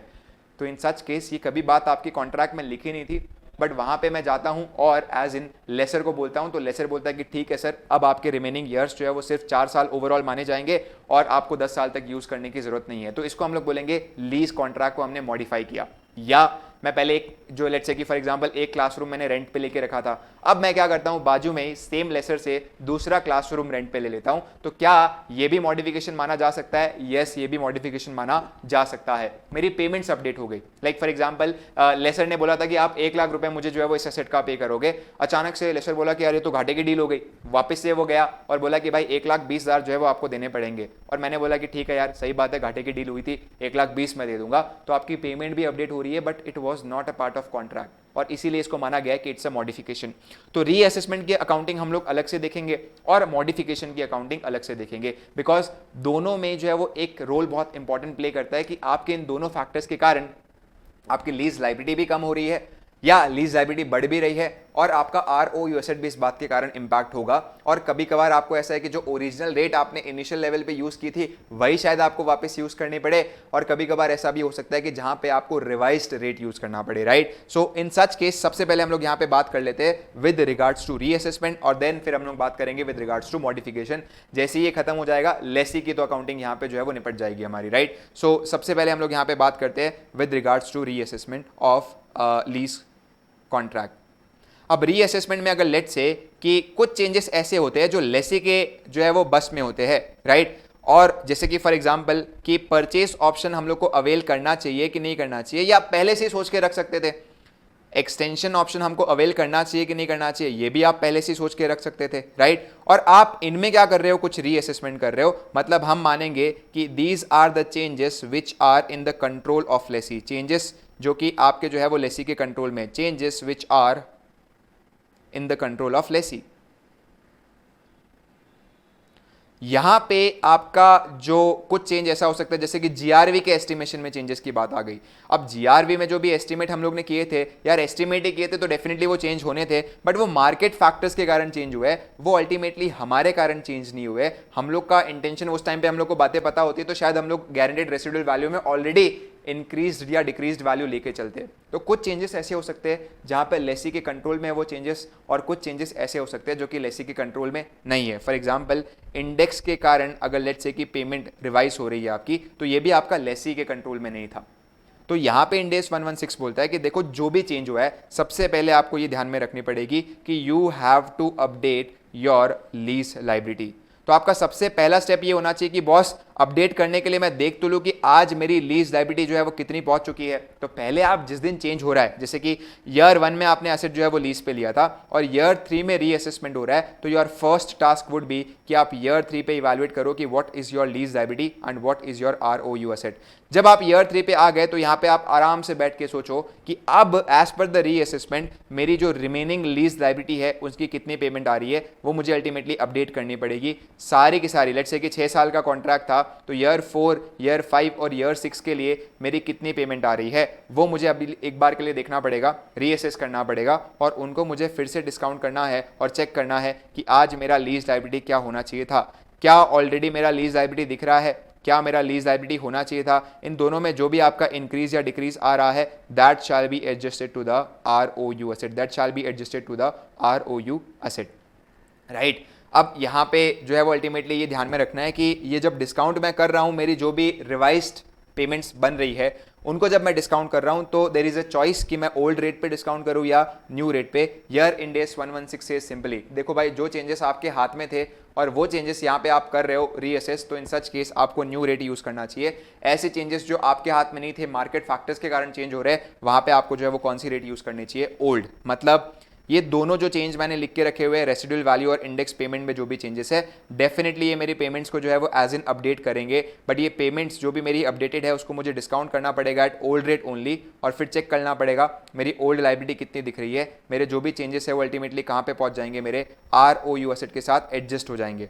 लेकिन जहां पे लेट्स से कि ये दोनों चेंजेस की बात हो रही है, तो जो भी मेरी रिवाइज पेमेंट है वो मुझे न्यू रेट पे डिस्काउंट करना पड़ेगा, और उसके बाद मेरा जो भी अपडेट आ रहा है again I have to adjust with the ROU asset. एक अच्छी बात ये है कि आपकी लीज लाइबिलिटी जब अपडेट होती है और उसमें जो भी आपके चेंजेस है इंक्रीज या decrease, you just have to adjust with the ROU asset. बस खाली यहाँ पे एक खास बात हम लोग को ध्यान में रखनी पड़ती है कि हम लोग एग्जैक्टली जो है वो रेट कौन सा यूज करें, ओल्ड रेट यूज करें या न्यू रेट, और उसका एकदम सिंपली जो है वो आपको दिमाग में ध्यान में रखना है कि वो चेंजेस जो है वो अल्टीमेटली किस फैक्टर के कारण हुए। कभी कभार ऐसा हो सकता है कि दोनों फैक्टर के कारण हो सकते हैं, जैसे परचेज ऑप्शन भी मैंने रीअसेस किया प्लस साथ ही मेरा GRV भी जो है वो चेंज हो गया, तो यहाँ पे जब न्यू रेट मेरे को यूज करना ही है तो आपकी जो भी रिमेनिंग पेमेंट अपडेटेड है उसको आप डिस्काउंट करके देखो as per the revise rate only, तब आपका रिवाइज रेट ही एप्लीकेबल होगा, अगर रिवाइज का एक फैक्टर भी आपके साथ में कवर हो जाता है तो, राइट। तो थोड़ा सा इसको अगर मैं कॉम्प्रिहेंसिवली एक बार के लिए बता दूं, राइट, दैट इज की लेट्स से कि देयर आर 6 ईयर की बात हो रही है, 1 2 3 4 5 6, ये 2 साल आपको जो है वो एक्सटेंशन ऑप्शन में देके रखे थे और हम लोग ने जो है वो इनिशियली माना था कि सिर्फ 4 साल ही यूज करेंगे, उसके हिसाब से मैंने लीज लायबिलिटी कैलकुलेट किया। मैंने यहाँ पे लीज लायबिलिटी जो कैलकुलेट किया उसमें मैंने फाइनेंस कॉस्ट ऐड किया, कैश फ्लो माइनस किया, ईयर 1 के एंड पे पहुंचा, मैंने ये चीज रिपीट की तो मैं ईयर 2 के एंड पे पहुंचा। अब मैं सोच रहा हूँ अल्टीमेटली कि मैं 3-4 ईयर तो यूज करूंगा ही और आगे 2 साल यूज करूंगा, तो अब आपकी जो पेमेंट है वो मानी जाएगी कि भाई 4 साल की आपको करनी है, ईयर 2 के एंड से 1 2 3 4 ये 4 ही पेमेंट आपकी डिस्काउंट होनी चाहिए रिवाइज रेट पे, और हमने देखना है कि एग्जैक्टली मेरी लाइबिलिटी कितनी आएगी, फिर मेरे को उसको कंपेयर करना है विद द ओल्ड लाइबिलिटी, और जो भी आपकी इंक्रीज या डिक्रीज है डेफिनेटली यहाँ पे इंक्रीज होगा, वो आपका किसके साथ एडजस्ट हो जाएगा, ROU एसेट के साथ एडजस्ट हो जाएगा, सिर्फ जो डिफरेंस अमाउंट है उसकी हम बात कर रहे हैं, that is our reassessment. Reassessment जो है वो आपका टॉपिक एज इन इतना ही है, उसके बाद आपका नेक्स्ट पार्ट आ जाता है which is modification of lease liability, ऐसे changes which are not a part of agreement. अगर आपके वो कोई भी चेंजेस ऐसे है जो आपके लीज टर्म को डिक्रीज कर रहे हैं या स्कोप ऑफ असेट को डिक्रीज कर रहे हैं, जैसे कि फॉर एग्जांपल यहाँ पे मैंने बोल के रखा था कि मैं 10 साल आपसे जो है वो असेट लीज पे लूंगा, और अब अल्टीमेटली मैं जो है वो बोल रहा हूं कि भाई नहीं 10 साल तो नहीं होगा, आप ओवरऑल जो लीज टर्म है उसको कितना साल कर दो, 8 साल कर दो, आप ओवरऑल लीज टर्म को कितना साल कर दो, 8 साल कर दो। तो इन सच केस यहाँ पे 2 साल मेरे क्या हो रहे हैं, कम हो रहे हैं। यहाँ पे ये जो आपका कॉन्सेप्ट है वो decrease in the lease term कहलाएगा, जो कि मैंने क्या किया, मॉडिफाई किया। ऐसा भी हो सकता है कि मैंने 100 या 1000 स्क्वायर मीटर का कुछ स्पेस लेके रखा हुआ है और मैं सामने वाले को बोल रहा हूं अब से हम लोग को 750 स्क्वायर मीटर ही यूज करना है, बाकी हम लोग यूज नहीं करना चाहते। Again it's a decrease in the scope of asset. अब डिक्रीज हम लोग के लिए ना बहुत बड़ा इवेंट है, क्योंकि जब डिक्रीज कुछ आपका होता है तो उस केस में आपका जो राइट है ना वो कम हो रहा है। जैसे मैंने पहले 5 साल के लिए कोई एसेट लिया था और अब मैं बोल रहा हूं कि भाई नहीं मेरे को एसेट 5 साल के लिए यूज नहीं करना है, मुझे सिर्फ 3 साल के लिए यूज करना है, तो जो 2 साल का मेरा राइट है वो कम हो रहा है। इट इज जस्ट लाइक कि आपका 2 साल का जो राइट है वो कम हो रहा है, मतलब 2 साल का एसेट आपका सेल हो रहा है, 2 साल का आपका राइट बिक रहा है। सेम आपकी स्कोप के लिए बात हो जाती है कि जब आप बोल रहे हो कि भाई मेरे को 2 ट्रक चाहिए, अचानक से आप बोल रहे हो कि नहीं अब तो मैं एक ही ट्रक यूज करूंगा, एक आप वापस लेके जाओ, तो उस एक ट्रक के ऊपर जो आपका अधिकार है वो कम हो रहा है। It is considered as a sale of ROU asset, it is considered as sale of ROU asset. तो वहां पे सबसे पहले आपकी टास्क ये होनी चाहिए कि आप अपने ROU एसेट को क्या कर दो, कम कर दो। फॉर एग्जांपल लेट्स से कि मेरा ईयर 3 पे आज से जो रिमेनिंग ईयर्स बचे हुए थे वो 6 ईयर्स बचे हुए थे, और ईयर 3 पे मेरा जो ROU एसेट दिख रहा था वो दिख रहा था 10 लाख का, या लेट्स से कि 6 लाख का हम लोग का जो है वो ROU एसेट दिख रहा था। अब मैं सामने वाले को बोलता हूं कि भाई अब आने वाले और 6 साल मैं यूज नहीं करूंगा, रैदर मैं सिर्फ और सिर्फ जो है वो अल्टीमेटली आने वाले 4 साल और यूज करूंगा, मतलब 6 लाख जो है वो 6 साल का राइट था, इसमें से मेरे जो 2 साल का राइट है वो क्या हो रहा है, यहाँ पे कम हो रहा है, तो ये सेल ऑफ राइट माना जाएगा। सेम यहाँ पे अपने बोल सकते हैं कि भाई 6 लाख का आपने जो है वो पूरा का पूरा एज इन रेंटल बात करके रखी थी, ROU आपका 6 लाख का दिख रहा है और बात की थी कि आप 1000 स्क्वायर मीटर यूज करोगे, अब अगर आप 500 कर रहे हो तो आपका 50% असेट जो है वो कम हो रहा है। तो इन सच केस आपकी जो 6 लाख की अमाउंट है उसमें से 3 लाख की अमाउंट यहाँ पे रिड्यूस होनी चाहिए और इधर भी आपकी कुछ प्रोपोर्शनेट अमाउंट रिड्यूस होनी चाहिए। तो फर्स्ट ऑफ ऑल आपका जो भी ROU एसेट है on the date of change it shall be multiplied by reduction in the lease term divided by remaining lease term. जैसे कि फॉर एग्जांपल यहाँ पे रिमेनिंग लीज टर्म था 6 साल, रिडक्शन हुआ 2 साल, तो इतना मेरा ROU कम हो जाना चाहिए, और इस केस में आपको सीधा परसेंटेज ऑफ स्कोप से क्या करना है, मल्टीप्लाई कर देना जितना रिडक्शन हो रहा है। जैसे मैंने यहाँ पे क्या कर दिया था, 6 लाख का ROU जो है वो 50% से रिड्यूस कर दिया था। अब आपको ये ध्यान में रखना है कि यहाँ पे आपका जब राइट सेल हो रहा है तो बदले में कुछ कंसिडरेशन भी तो मिलना चाहिए। सर असेट हम लोग आप बोल रहे हो कि सेल कर रहे हैं मतलब बेच रहे हैं, तो बदले में कुछ कंसिडरेशन भी मिलना चाहिए। देखो पैसे तो नहीं मिल रहे बट आपकी लायबिलिटी माफ होना कंसिडरेशन के बराबर है, क्योंकि उस हिस्से की आपको अब जो है वो पेमेंट करनी नहीं पड़ेगी। तो yeah we have to see that कि आपका जो भी डिक्रीज हुआ है राइट में, जो भी सेल हुआ है राइट में, उसके कारण कितनी आपकी जो पेमेंट है वो रिड्यूस हो गई है। और वो निकालने के तरीके बहुत हो सकते हैं, बट आपको इतना सिंप्लीफाई कर लेना है कि देखो सिंपल सी बात है, आपकी लेट से ओल्ड लाइबिलिटी दिख रही है 6 लाख की, ओल्ड लाइबिलिटी लेट से एग्जांपल के तौर पे देख लेते हैं कि 6 लाख की दिख रही है, तो आपको ये ध्यान में रखना है कि आफ्टर दिस डिक्रीज मेरे जो भी रिमेनिंग ओल्ड पेमेंट्स है वो अल्टीमेटली जब मैं ओल्ड रेट पे डिस्काउंट कर रहा हूं तो मेरी लाइबिलिटी कितनी बच रही है। अगर डिफरेंस की हम बात करें तो उसको माना जाएगा कि भाई ये सेल ऑफ राइट के कारण मेरी जो लीज लाइबिलिटी है वो इतने अमाउंट से रिड्यूस हुई है, राइट। तो जैसे कि फॉर एग्जांपल यहाँ पे 6 साल तक मैं एसेट यूज करने वाला था, हर साल 1 लाख पे करने वाला था। अब मैं ऐसा है कि भाई 2 साल जो है अल्टीमेटली यूज करने की नहीं सोच रहा, तो ये जो पेमेंट आपकी रिड्यूस हुई है वो आपको देखनी पड़ेगी। तरीका जो है वो 2 हो गया। एक, या तो आप देख लो कि भाई अभी भी कितना पेमेंट बाकी है, उसको ओल्ड रेट पे डिस्काउंट करके देख लो कि आपकी लाइबिलिटी अभी भी कितनी बाकी है, ओल्ड अभी दिख कितनी रही है, उसका जो डिफरेंस है वो आपके लिए रिडक्शन माना जाएगा। या दूसरा आप ये कर सकते हो कि इन दोनों पेमेंट्स को आप टाइमली डिस्काउंट करके देखो कि एग्जैक्टली कितना रिडक्शन आया है, बट आपको देखना पड़ेगा कि लीज पेमेंट में कितना आपका रिडक्शन आया है। दैट इज आपके जो भी रिवाइज लाइबिलिटी है, ओल्ड रिमेनिंग पेमेंट। आज भी ऐसी ओल्ड पेमेंट, अपडेटेड पेमेंट को बीच में मत लाना। कभी कभार ऐसा होगा कि भाई आपका लीज टर्म कम होने के कारण सामने वाला लेसर बोलता है कि भाई मैं तो तेरे को ज्यादा लीज टर्म तूने मेरे को बोला था, एग्री किया था, इसीलिए पेमेंट थोड़ी कम करके दिया था, अब तो तू मेरे से एसेट कम भाड़े पे ले रहा है, कम टाइम के लिए भाड़े पे ले रहा है, तो तेरे को थोड़ी पेमेंट बढ़ानी पड़ेगी। उस चेंज को आप साइड में रखो। आप प्योरली पहले इसको ट्रीट करो कि भाई सेल ऑफ आरओयू कैसे मुझे देखना है। और सेल ऑफ आरओयू जब आप देख रहे हो तो वहां पे आरओयू एसेट कितना कॉम्प्रोमाइज होगा वो अपन ने देख लिया, दैट इज सेल होगा वो देख लिया। तो मतलब मेरा क्रेडिट का पार्ट रेडी है टू आरओयू एसेट, मेरा कितना अमाउंट आएगा वो हम लोग ने देख लिया। अब लीज लाइबिलिटी मेरी कितने अमाउंट से डेबिट होगी वो हम देख रहे हैं, विच इज वेरी सिंपल। आप देखो अभी कितना बुक्स ऑफ अकाउंट्स में लीज लाइबिलिटी दिख रहा है, आप देखो अब भी कितना हम लोग का पे करना बाकी है पीवी टर्म्स में, और इनका डिफरेंस मेरे लिए रिडक्शन माना जाएगा, उसको मैंने डेबिट कर दिया। जो भी इनके अंदर का डिफरेंस है वो मेरे लिए होगा प्रॉफिट एंड लॉस, जो भी मेरा डिफरेंस है वो इनके लिए प्रॉफिट एंड लॉस माना जाएगा। और मेरी एक एंट्री पास कर देनी है लीज लाइबिलिटी टू आरओयू, और जो भी बैलेंसिंग फिगर है वो आपका लॉस या गेन हो सकता है। अब ये बात हो गई विद रिगार्ड्स टू डिक्रीज। अगर मैं बात करूं इंक्रीज इन लीज टर्म के, तो यहां पे एकदम सॉर्टेड है, क्योंकि इस पॉइंट ऑफ टाइम पे क्या हो रहा है कि आपका राइट जो है वो जो है वही है, बस खाली राइट थोड़ा सा अपडेट हो रहा है, उल्टा बढ़ रहा है। जैसे ऐसा हो सकता है कि आपने लीज टर्म बढ़ा दिया, ऐसा भी हो सकता है कि अल्टीमेटली आपने जो है वो अपना राइट ऑफ असेट का स्कोप बढ़ा दिया। जैसे कि पहले एक क्लासरूम आपने भाड़े पे लिया हुआ था, अब एक और आपने क्लासरूम भाड़े पे ले लिया, राइट। इसके पहले लेट्स से कि हम लोग बात करते हैं इंक्रीज इन लीज टर्म्स की। जैसे अब मेरी रिमेनिंग जो है वो लीज कॉन्ट्रैक्ट में टर्म था 6 साल का, मैं उसको बोलता हूं मुझे और 4 साल का एक्सटेंशन चाहिए, और इसके कारण क्या हुआ रहेगा कि 4 साल की मेरी पेमेंट भी बढ़ी रहेगी, और 6 साल की तो मैं पेमेंट कर रहा हूं, तो मेरी जो भी अब पेमेंट हो गई है रिवाइज, उसको मुझे डिस्काउंट करना है एट रिवाइज रेट, उसे मुझे डिस्काउंट करना है एट रिवाइज रेट, और मुझे चेक करना है कि मेरा लीज लाइबिलिटी कितना आ रहा है, उसको मुझे कंपेयर करना है with existing amount of my lease liability. जो भी आपका इंक्रीज एंड डिक्रीज है shall be adjusted with the ROU asset. आपको आरओयू एसेट के साथ क्या कर देना है, उसको एडजस्ट कर देना है। तो you have to calculate revise liability by discounting the remaining updated payment at a revise rate, any increase और decrease shall be adjusted with the ROU asset. ये हो गया जब इंक्रीज इन लीज टर्म की बात आ रही है। सारी बात कि भाई पेमेंट्स भी आपकी जो भी रिवाइज है वो लेनी है बचे हुए टर्म्स के लिए, और जो भी रेट अपने को यूज करना है वो भी कौन सा यूज करना है, रिवाइज रेट यूज करना है। लेकिन जहां पे आपका आरओयू एसेट का स्कोप इंक्रीज हो रहा है, मतलब ऑलरेडी मेरे पास 500 स्क्वायर मीटर की ऑफिस थी, मैं एक और बड़ी सी ऑफिस ले रहा हूं 500 स्क्वायर मीटर की, तो हो सकता है कि ये आपका एडिशन जो है वो एज इन एक सेपरेट लीज हो, तो आपको वो चेक करना पड़ेगा कि whether such addition is separate lease और नॉट। अब वो किस बात के ऊपर डिपेंड करेगा कि भाई जो भी आपका एज इन एडिशन हो रहा है, क्या उस एडिशन के कारण आपके जो भी पेमेंट है आपको एक्स्ट्रा करनी पड़ रही है, does it matching with the market price, is your increase in the lease payment is equals to the market rate. अगर यस तो फिर उस कॉन्ट्रैक्ट को एक नया लीज कॉन्ट्रैक्ट मानो, और आपका जो एग्जिस्टिंग लीज कॉन्ट्रैक्ट है उसको छेड़ने की जरूरत नहीं है, जैसे चल रहा है वैसे चलने दो। तो contract for such increase in the scope as new lease contract, no need to change the old contract. लेकिन जहां पे आपका increase in lease payment does not matches with the market rate, तो उस केस में आपको मॉडिफाई करना पड़ेगा। सेम गाइडेंस जो अभी हम लोग ने इंक्रीज इन लीज टर्म के लिए फॉलो किया है वो यहाँ पे एप्लीकेबल होगा, विच सेज दैट कि भाई देख ले अभी भी तेरी रिमाइनिंग जो भी लीज पेमेंट है जो भी बची हुई लीज पेमेंट है वो कितनी है,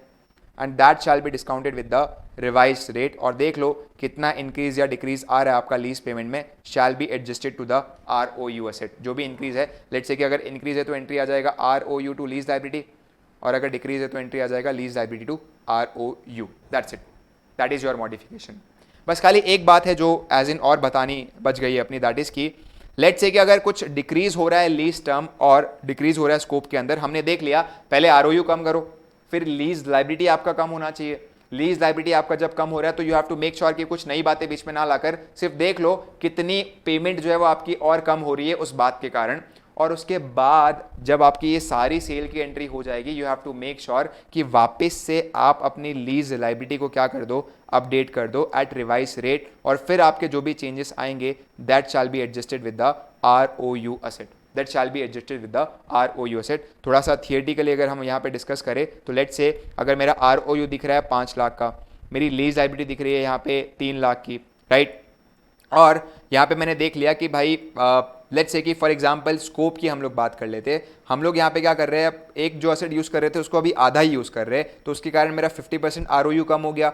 और डायरेक्टली आप जब स्कोप कम होता है तो 50% लीज लायबिलिटी का ले सकते हो, तो यहाँ पे 2.5 लाख कम हो गया और यहाँ पे 1.5 लाख कम हो गया। तो यहाँ पे मैंने पहले देख लिया कि बॉस मुझे 1 लाख का जो है वो कहीं ना कहीं जो है वो नुकसान होते दिखाई दे रहा है, बिकॉज लीज लायबिलिटी मेरी 1.5 लाख से डेबिट हुई, ROU मेरा 2.5 लाख से क्रेडिट हुआ, और उसके बाद मेरा यहाँ पे लेट्स से कि जो भी लॉस आ रहा है वो 1 लाख का आ रहा है, राइट। अब यहाँ पे हो सकता है कि आपकी पेमेंट रिवाइज हो और जो आपका आधा असेट बचा हुआ है उसके लिए पेमेंट सामने वाले बंदे ने इंक्रीज कर दी होगी, ये बोल के कि भाई बार्गेनिंग का फायदा दिया था, अब तो वो बार्गेनिंग मुझसे छीन रहा है, तो अल्टीमेटली मैं तेरे को वो फायदा क्यों दूं। और तो आपकी जो भी अभी रिमेनिंग पेमेंट है that shall B discounted at the revise rate. और फिर अभी आपकी जो भी अपडेटेड लाइबिलिटी आ रही है, जो भी आपकी अपडेटेड लाइबिलिटी आ रही है that updated liability shell be adjusted, और आपके जो भी इंक्रीज या डिक्रीज है वो सीधा अब आपको गेन या लॉस लाने की जरूरत नहीं है, ROU एसेट में इंक्रीज कर या डिक्रीज एडजस्ट कर देना है। तो ये एक बहुत खास बात है कि गेन और लॉस पूरे रीअसेसमेंट और मॉडिफिकेशन में तभी आता है जब आपका डिक्रीज इन स्कोप या डिक्रीज इन लीज टर्म हो रहा है, बिकॉज हम वहाँ पे मानते हैं कि हमारा असेट बिक रहा है और उसके कारण हमारी जो लाइबिलिटी है वो क्या हो रही है, कम हो रही है। और अकॉर्डिंगली फिर हम लोग बाकी सारी बातें एक बार वापस से रिवाइज पे ठीक करने की जो है वो कोशिश करते हैं, राइट। अब यहाँ पे बात आ जाती है लेसी की अकाउंटिंग तो इतनी थी, नेक्स्ट हम लोग यहाँ पे बात करते हैं लेसर की अकाउंटिंग। वेल लेसर को यहाँ पे ऑप्शन था, लेसर को यहाँ पे ऑप्शन है कि बॉस आपको पहले देखना पड़ेगा कि आपकी जो लीज है वो फाइनेंस लीज है या ऑपरेटिंग लीज है, और उसके हिसाब से आपको अकाउंटिंग करनी पड़ेगी। अगर आपकी लीज ऑपरेटिंग लीज है तो इन सच केस आपको भी यहाँ पे जो भी आपकी रेंटल इनकम है वो सिस्टमैटिक बेसिस पे दिखानी है। इट कैन बी और straight line basis, that is आपकी जो पेमेंट है उसको आप इक्वली स्प्रेड कर दो, और इट कैन बी कि भाई आपके पहले ईयर्स में कुछ ज्यादा पेमेंट जो है वो दिखाओ और बाद के ईयर्स में कम पेमेंट दिखाओ, बट आपको रेगुलरली लीज रेंटल्स दिखाने हैं। आपका असेट जैसे डेप्रिशिएट होता है वैसे होना चाहिए। तो as a laser let's say कि फॉर एग्जांपल मेरे पास एक जो है वो असेट पड़ा हुआ है और उसको मैं डेप्रिशिएट करता आ रहा हूं, आप डेप्रिशिएशन कंटिन्यू रखो, असेट को बुक से हटाने की जरूरत नहीं है, और नॉर्मली आपको जो भी एज इन इनकम रिसीव हो रही है वो अपने बुक्स में इनकम जो है वो प्रॉफिट एंड लॉस में दिखाते रहो ऑन अ सिस्टमैटिक बेसिस। ये बात हो गई for operating lease. But for finance lease आप यहाँ पे अब इस पॉइंट ऑफ टाइम पे जब फाइनेंस लीज की बात करते हो तो कुछ फैक्टर आपको देखने हैं टू कंक्लूड कि वेदर वो आपके लिए फाइनेंस लीज है कि नहीं। देखो सिंपल सी बात है, ये बात हम लोग के इंटर में भी होती थी कि वो सब्सटैंशियल रिस्क और रिवॉर्ड्स अभी किसके पास है। अगर सब्सटैंशियल रिस्क और रिवॉर्ड्स जो है वो लेसी के पास है तो मतलब ये लीज फाइनेंस लीज होगा। अगर वो सब्सटैंशियल रिस्क और अवार्ड्स लेसर के पास है तो मतलब हो सकता है कि भाई ये आपके जो है वो आज भी फाइनेंस लीज नहीं है, ऑपरेटिंग लीज है। तो कुछ फैक्टर्स है, जैसे कि फॉर एग्जांपल आप यहाँ पे किसी लीज को फाइनेंस लीज तभी मान रहे हो जब आप एज ए लेसर वो असेट सामने वाले के लिए खरीदे हो, आपका उसके अंदर जो है वो कुछ अधिकार खास बचा ही नहीं है, तो वहां पे आप क्यों असेट दिखा रहे हो। ये तो ऐसा हो गया कि एक तरीके से आपने बस खाली पैसे दिए हुए और वो असेट सामने वाला पूरा यूज कर रहा है, तो एक फाइनेंसिंग ट्रांजेक्शन हो गया आपके लिए। तो वो असेट कभी असेट था ही नहीं, आप तो प्योरली क्या कर रहे थे, उस असेट को बस खाली फंड करने की कोशिश कर रहे थे। तो in such case finance lease की आपकी जो है वो पहले अकाउंटिंग हम डिस्कस कर लेते हैं, फिर हम लोग देखेंगे क्या क्या टर्म्स है आपके। बट एज अ लेसर अगर आप फाइनेंस लीज जो है वो दिखा रहे हो तो अगेन जो भी आपकी लीज पेमेंट है वो लीज पेमेंट आपको डिस्काउंट करनी है। जो भी आपकी लीज पेमेंट है, लेट्स से कि लेसी के लिए लीज पेमेंट है, यहाँ पे इसके लिए हो गया लीज रिसीवेबल्स, तो जो भी लीज रिसीवेबल है that shall B discounted at a certain rate, और वो हम लोग के लेसर के लिए जो है वो अल्टीमेटली प्रेजेंट वैल्यू पे आ जाएंगे, प्लस जो भी UGRV है उसको भी डिस्काउंट करके PV पे लाना है। इन दोनों के जो भी अमाउंट है उस अमाउंट का जो इक्वल अमाउंट है वो कहलाएगा net investment in finance lease, और वो अब से लेसर के बुक्स में जो है वो एज ए असेट दिखेगा। उसका जो मेन असेट था वो कैरिंग अमाउंट पे क्या हो जाएगा, डी रिकग्नाइज हो जाएगा। तो थोड़ा सा अपने अगर सिंप्लीफाई करें तो लेसर जो है अगर let's say non dealer lessor है, बिकॉज डीलर लेसर की अकाउंटिंग थोड़ी सी अलग होगी, बट अगर एक कोई लेसर नॉन डीलर लेसर है तो in such case for a non dealer lessor आपका जो net investment in finance lease है वो अब बुक्स में दिखना चालू हो जाएगा। जो कैरिंग अमाउंट है असेट्स की वो बुक्स में दिखनी बंद हो जाएगी। इनके बीच का जो भी गेन या लॉस है वो आपका प्रॉफिट एंड लॉस में आएगा। अब मुद्दा उठता है कि सर ये net investment in finance lease क्या होगा? Very simple, present value of lease payment plus present value of UGRV. अब लीज पेमेंट और यूजीआरवी ये दो अमाउंट आपकी, लीज पेमेंट तो अभी हम लोग ने एनालाइज किया लेसी के पर्सपेक्टिव से, कुछ हद तक वो लेसर के लिए सेम ही रहेगा। यूजीआरवी का मतलब देखो, जो गारंटेड रेसिडुअल वैल्यू है वो आपकी लीज पेमेंट में लेसर ने कवर कर ली होगी। मतलब ये पेमेंट अगर हम लोगों ने लेसी को बोल के रखा है कि भाई तू हमको देगा ही देगा, वो तो लीज पेमेंट में कवर हो चुकी होगी क्योंकि लेसर तो पूरी अमाउंट कवर करेगा। लेकिन हो सकता है कि लेसर को लग रहा है कि कुछ अमाउंट और मिल जाएगा जब असेट वापस से मेरे पास लौट के आएगा। जैसे 9 साल का लेट्स से की लीज टर्म है और लेसी ने मुझे 5 लाख की गारंटी दी हुई है और मुझे लग रहा है कि भाई इसके तो 9 साल बाद मुझे 6 लाख मिल जाएंगे, तो यहाँ पे 5 लाख वाली बात ऑलरेडी लीज पेमेंट में आ गई है। बट मुझे ऐसा लग रहा है कि भाई 1 लाख का अमाउंट भी मेरे लिए मायने रखता है, तो उसकी प्रेजेंट वैल्यू मानी जाएगी प्रेजेंट वैल्यू ऑफ यूजीआरवी, और इन दोनों का टोटल मेरे लिए होगा net investment in finance lease. इन दोनों को जब मैं पीवी पे डिस्काउंट ना करके ग्रॉस वैल्यू पे दिखाता हूं तो वो मेरे लिए होता है gross investment in finance lease, और gross investment in finance lease minus net investment in finance lease का जो डिफरेंस होता है वो होता है unearned lease income, unearned lease income या unearned finance income rather than unearned finance income. तो अंडर फाइनेंस लीज हमारा ऑब्जेक्टिव ये है कि भाई हम लोग जो है वो इस पूरे के पूरे एसेट को इस तरीके से दिखाए एज ए लेसर कि ये एसेट हमारा नहीं है, ये एसेट लेसी का ही है, सब्सटैंशियल रिस्क और रिवॉर्ड्स उसके पास ही है, हमने तो बस इसकी खाली फाइनेंसिंग की है। तो वो फाइनेंसिंग हमको दिखानी है कौन सी अमाउंट पे? Present value of lease payment plus present value of UGRV. Present value of UGRV अलग से ऐड क्यों कर रहे हैं? Reason being simple, because UGRV वाली बात जो है वो अभी तक लीज पेमेंट के अंदर आई नहीं है। हाँ, जो गारंटेड रेसिडुअल वैल्यू है वो ऑलरेडी लीज पेमेंट में आ गया है, तो उसको वापस से ऐड बैक करने की जरूरत नहीं है। ये जो दोनों अमाउंट है वो हम लोग के लिए क्या कहलाएगी? Net investment in finance lease. और आपका जो gross investment in finance lease है और net investment in finance lease है उसके बीच का डिफरेंस हो जाएगा अनअर्न्ड फाइनेंस इनकम। ये बात आपकी हो जाएगी विद रिगार्ड्स टू लेसर, और जब वो as a non dealer lessor act कर रहा है, राइट। सो एक बार हम रीडिंग कर लेते हैं कि कमेंसमेंट डेट पे लेसर जो है वो क्लासिफाई करेगा लीज रिसीवेबल को as a net investment in finance lease, जो कि होगा present value of lease receivable plus present value of UGRV. UGRV का फॉर्मूला क्या हो गया? Expected residual value plus guaranteed residual value by the lessee, और उसके बाद आपका असेट डी रिकॉग्नाइज हो जाएगा जो कि कैरिंग अमाउंट पे होगा। अब से उसके ऊपर लेसर कोई डिप्रिसिएशन फ्यूचर में चार्ज नहीं करेगा, वो नॉमिनल फाइनल जो भी आपकी फाइनेंस इनकम है वो आपके net investment in finance lease पे दिखाता रहेगा और उसके अगेंस्ट पेमेंट रिसीव करता रहेगा। तो अब आपने जो डिस्काउंट रेट यूज की थी net investment in finance lease निकालने के लिए, उस पे आपका जो भी फाइनेंस इनकम है वो ऐड होगा, माइनस जो भी आपको कैश फ्लो रिसीव हो रहा है वो माइनस होकर क्लोजिंग बैलेंस दिखेगा। ये मेरे लिए इनकम हो गया, प्रॉफिट एंड लॉस में चला जाएगा, और एंट्री मेरी हो जाएगी net investment in finance lease to finance income, और इसकी एंट्री मेरी हो जाएगी normally bank account debit to net investment in finance lease. तो ये आपका पूरा का पूरा जो है वो रूटीन चलेगा विद रिगार्ड्स टू जो है वो फाइनेंस लीज की अगर हम बात करें तो, राइट। कंडीशन सर कौन सी थी एक बार बता दो। वेल आपको एक बात ध्यान में रखनी है कि ऑपरेटिंग लीज पे आपका ऐसा कुछ असेट का डी रिकॉग्निशन नहीं होगा, आपके जो भी डेप्रिसिएशन है वो कंटिन्यू होंगे। लीज रेंटल आपके पीनल के अंदर सिस्टमैटिक बेसिस पे दिखेंगे। अगर कोई भी ऑपरेटिंग लीज आपने एंटर की हुई है और उस वक्त आपने इनिशियल डायरेक्ट कॉस्ट अगर इनकर किए हुए तो वो सीधे असेट की कॉस्ट में ऐड हो जाएंगे और आपके जो भी असेट की यूजफुल लाइफ है उस पर डेप्रिशिएट होंगे। तो ये वाली बात ध्यान में रखना है। इनिशियल डायरेक्ट कॉस्ट का किस केस में क्या होगा हम थोड़ा सा देख लेंगे एग्जैक्टली कि इनिशियल डायरेक्ट कॉस्ट किस तरीके से ट्रीट करना है। दो जगह पे अपन ने देख लिया। फर्स्ट, लेसी ने अगर कोई इनिशियल डायरेक्ट कॉस्ट इनकर करके रखा है तो वो आपकी ROU एसेट में ऐड हो जाएंगे, और यहाँ पे हम लोग ने देख लिया कि अगर ऑपरेटिंग लीज है और लेसर ने कुछ as in initial direct cost incur करके रखा हुआ है तो वो आपके जो है वो सीधे असेट की कॉस्ट में क्या हो जाते हैं? ऐड। दोनों जगह पे ऐड ही होते हैं, बस खाली फाइनेंस लीज के अंदर थोड़ा सा डिफरेंस आएगा, तो वो हम देख लेंगे एग्जैक्टली कि किस तरीके से ट्रीट करना है।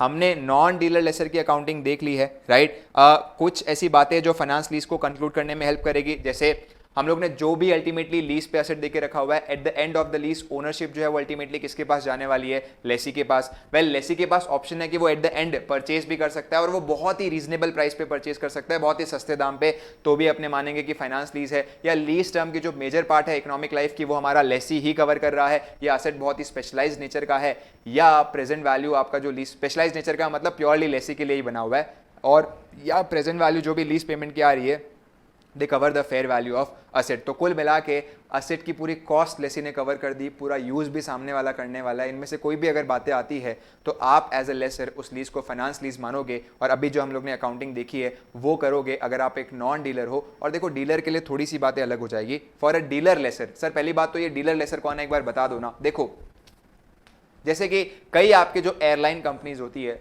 वो फ्लाइट्स को लीज पे भी देती है and along with that flights को सेल भी करती है।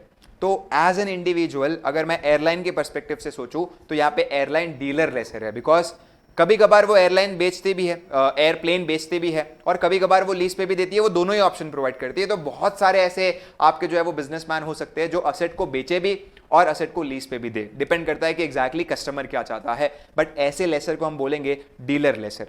और डीलर लेसर के केस में अगर कोई चीज फाइनेंस लीज हो रही है तो मतलब यहां पे तो हम कैसे बोल सकते हैं कि असेट की फाइनेंसिंग हम कर रहे हैं जबकि हमारा धंधा असेट को बेचने का ही है।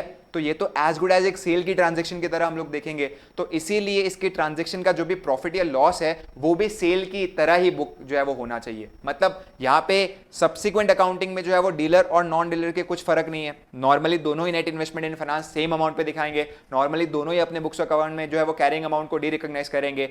फर्क सर कहां पे क्रिएट होगा? वेल फर्क क्रिएट होगा प्रॉफिट एंड लॉस को लेके जाने के तरीके में। क्योंकि एक डीलर लेसर जो है यहां पे ऐसा नहीं मान रहा है कि असेट की फाइनेंसिंग मैं कर रहा हूं, यहां पे वो मान रहा है कि असेट को मैं बेच रहा हूं और उसके बाद उसकी मैं फाइनेंसिंग कर रहा हूं। तो पहले वो बेचने वाली ट्रांजैक्शन रिकॉर्ड होनी चाहिए और उसके लिए properly cost of goods sold भी दिखना चाहिए और प्रॉपर्ली रेवेन्यू भी दिखना चाहिए। तो अब यहां पे आपको ध्यान में रखना है कि नॉर्मली हम लोग जो दिखा रहे थे कि net investment in finance lease to asset, तो यहां पे आपका जो है वो डेफिनेटली ये वाला एंट्री जो है वो एज इन क्रिएट होना बनता है कि आपका लीज रिसीवेबल्स दिखेगा, that is net investment in finance lease, और असेट की कैरिंग अमाउंट भी हटेगी, बट सीधा बैलेंसिंग फिगर आपका नहीं जाएगा। रादर आप अलग से एक रेवेन्यू दिखाओगे और कॉस्ट ऑफ गुड्स सोल्ड दिखाओगे और फिर इनके आपस में भिड़त होकर आपका प्रॉफिट या लॉस निकल कर आएगा। नाउ सर रेवेन्यू का अमाउंट हम लोग का कितना होगा?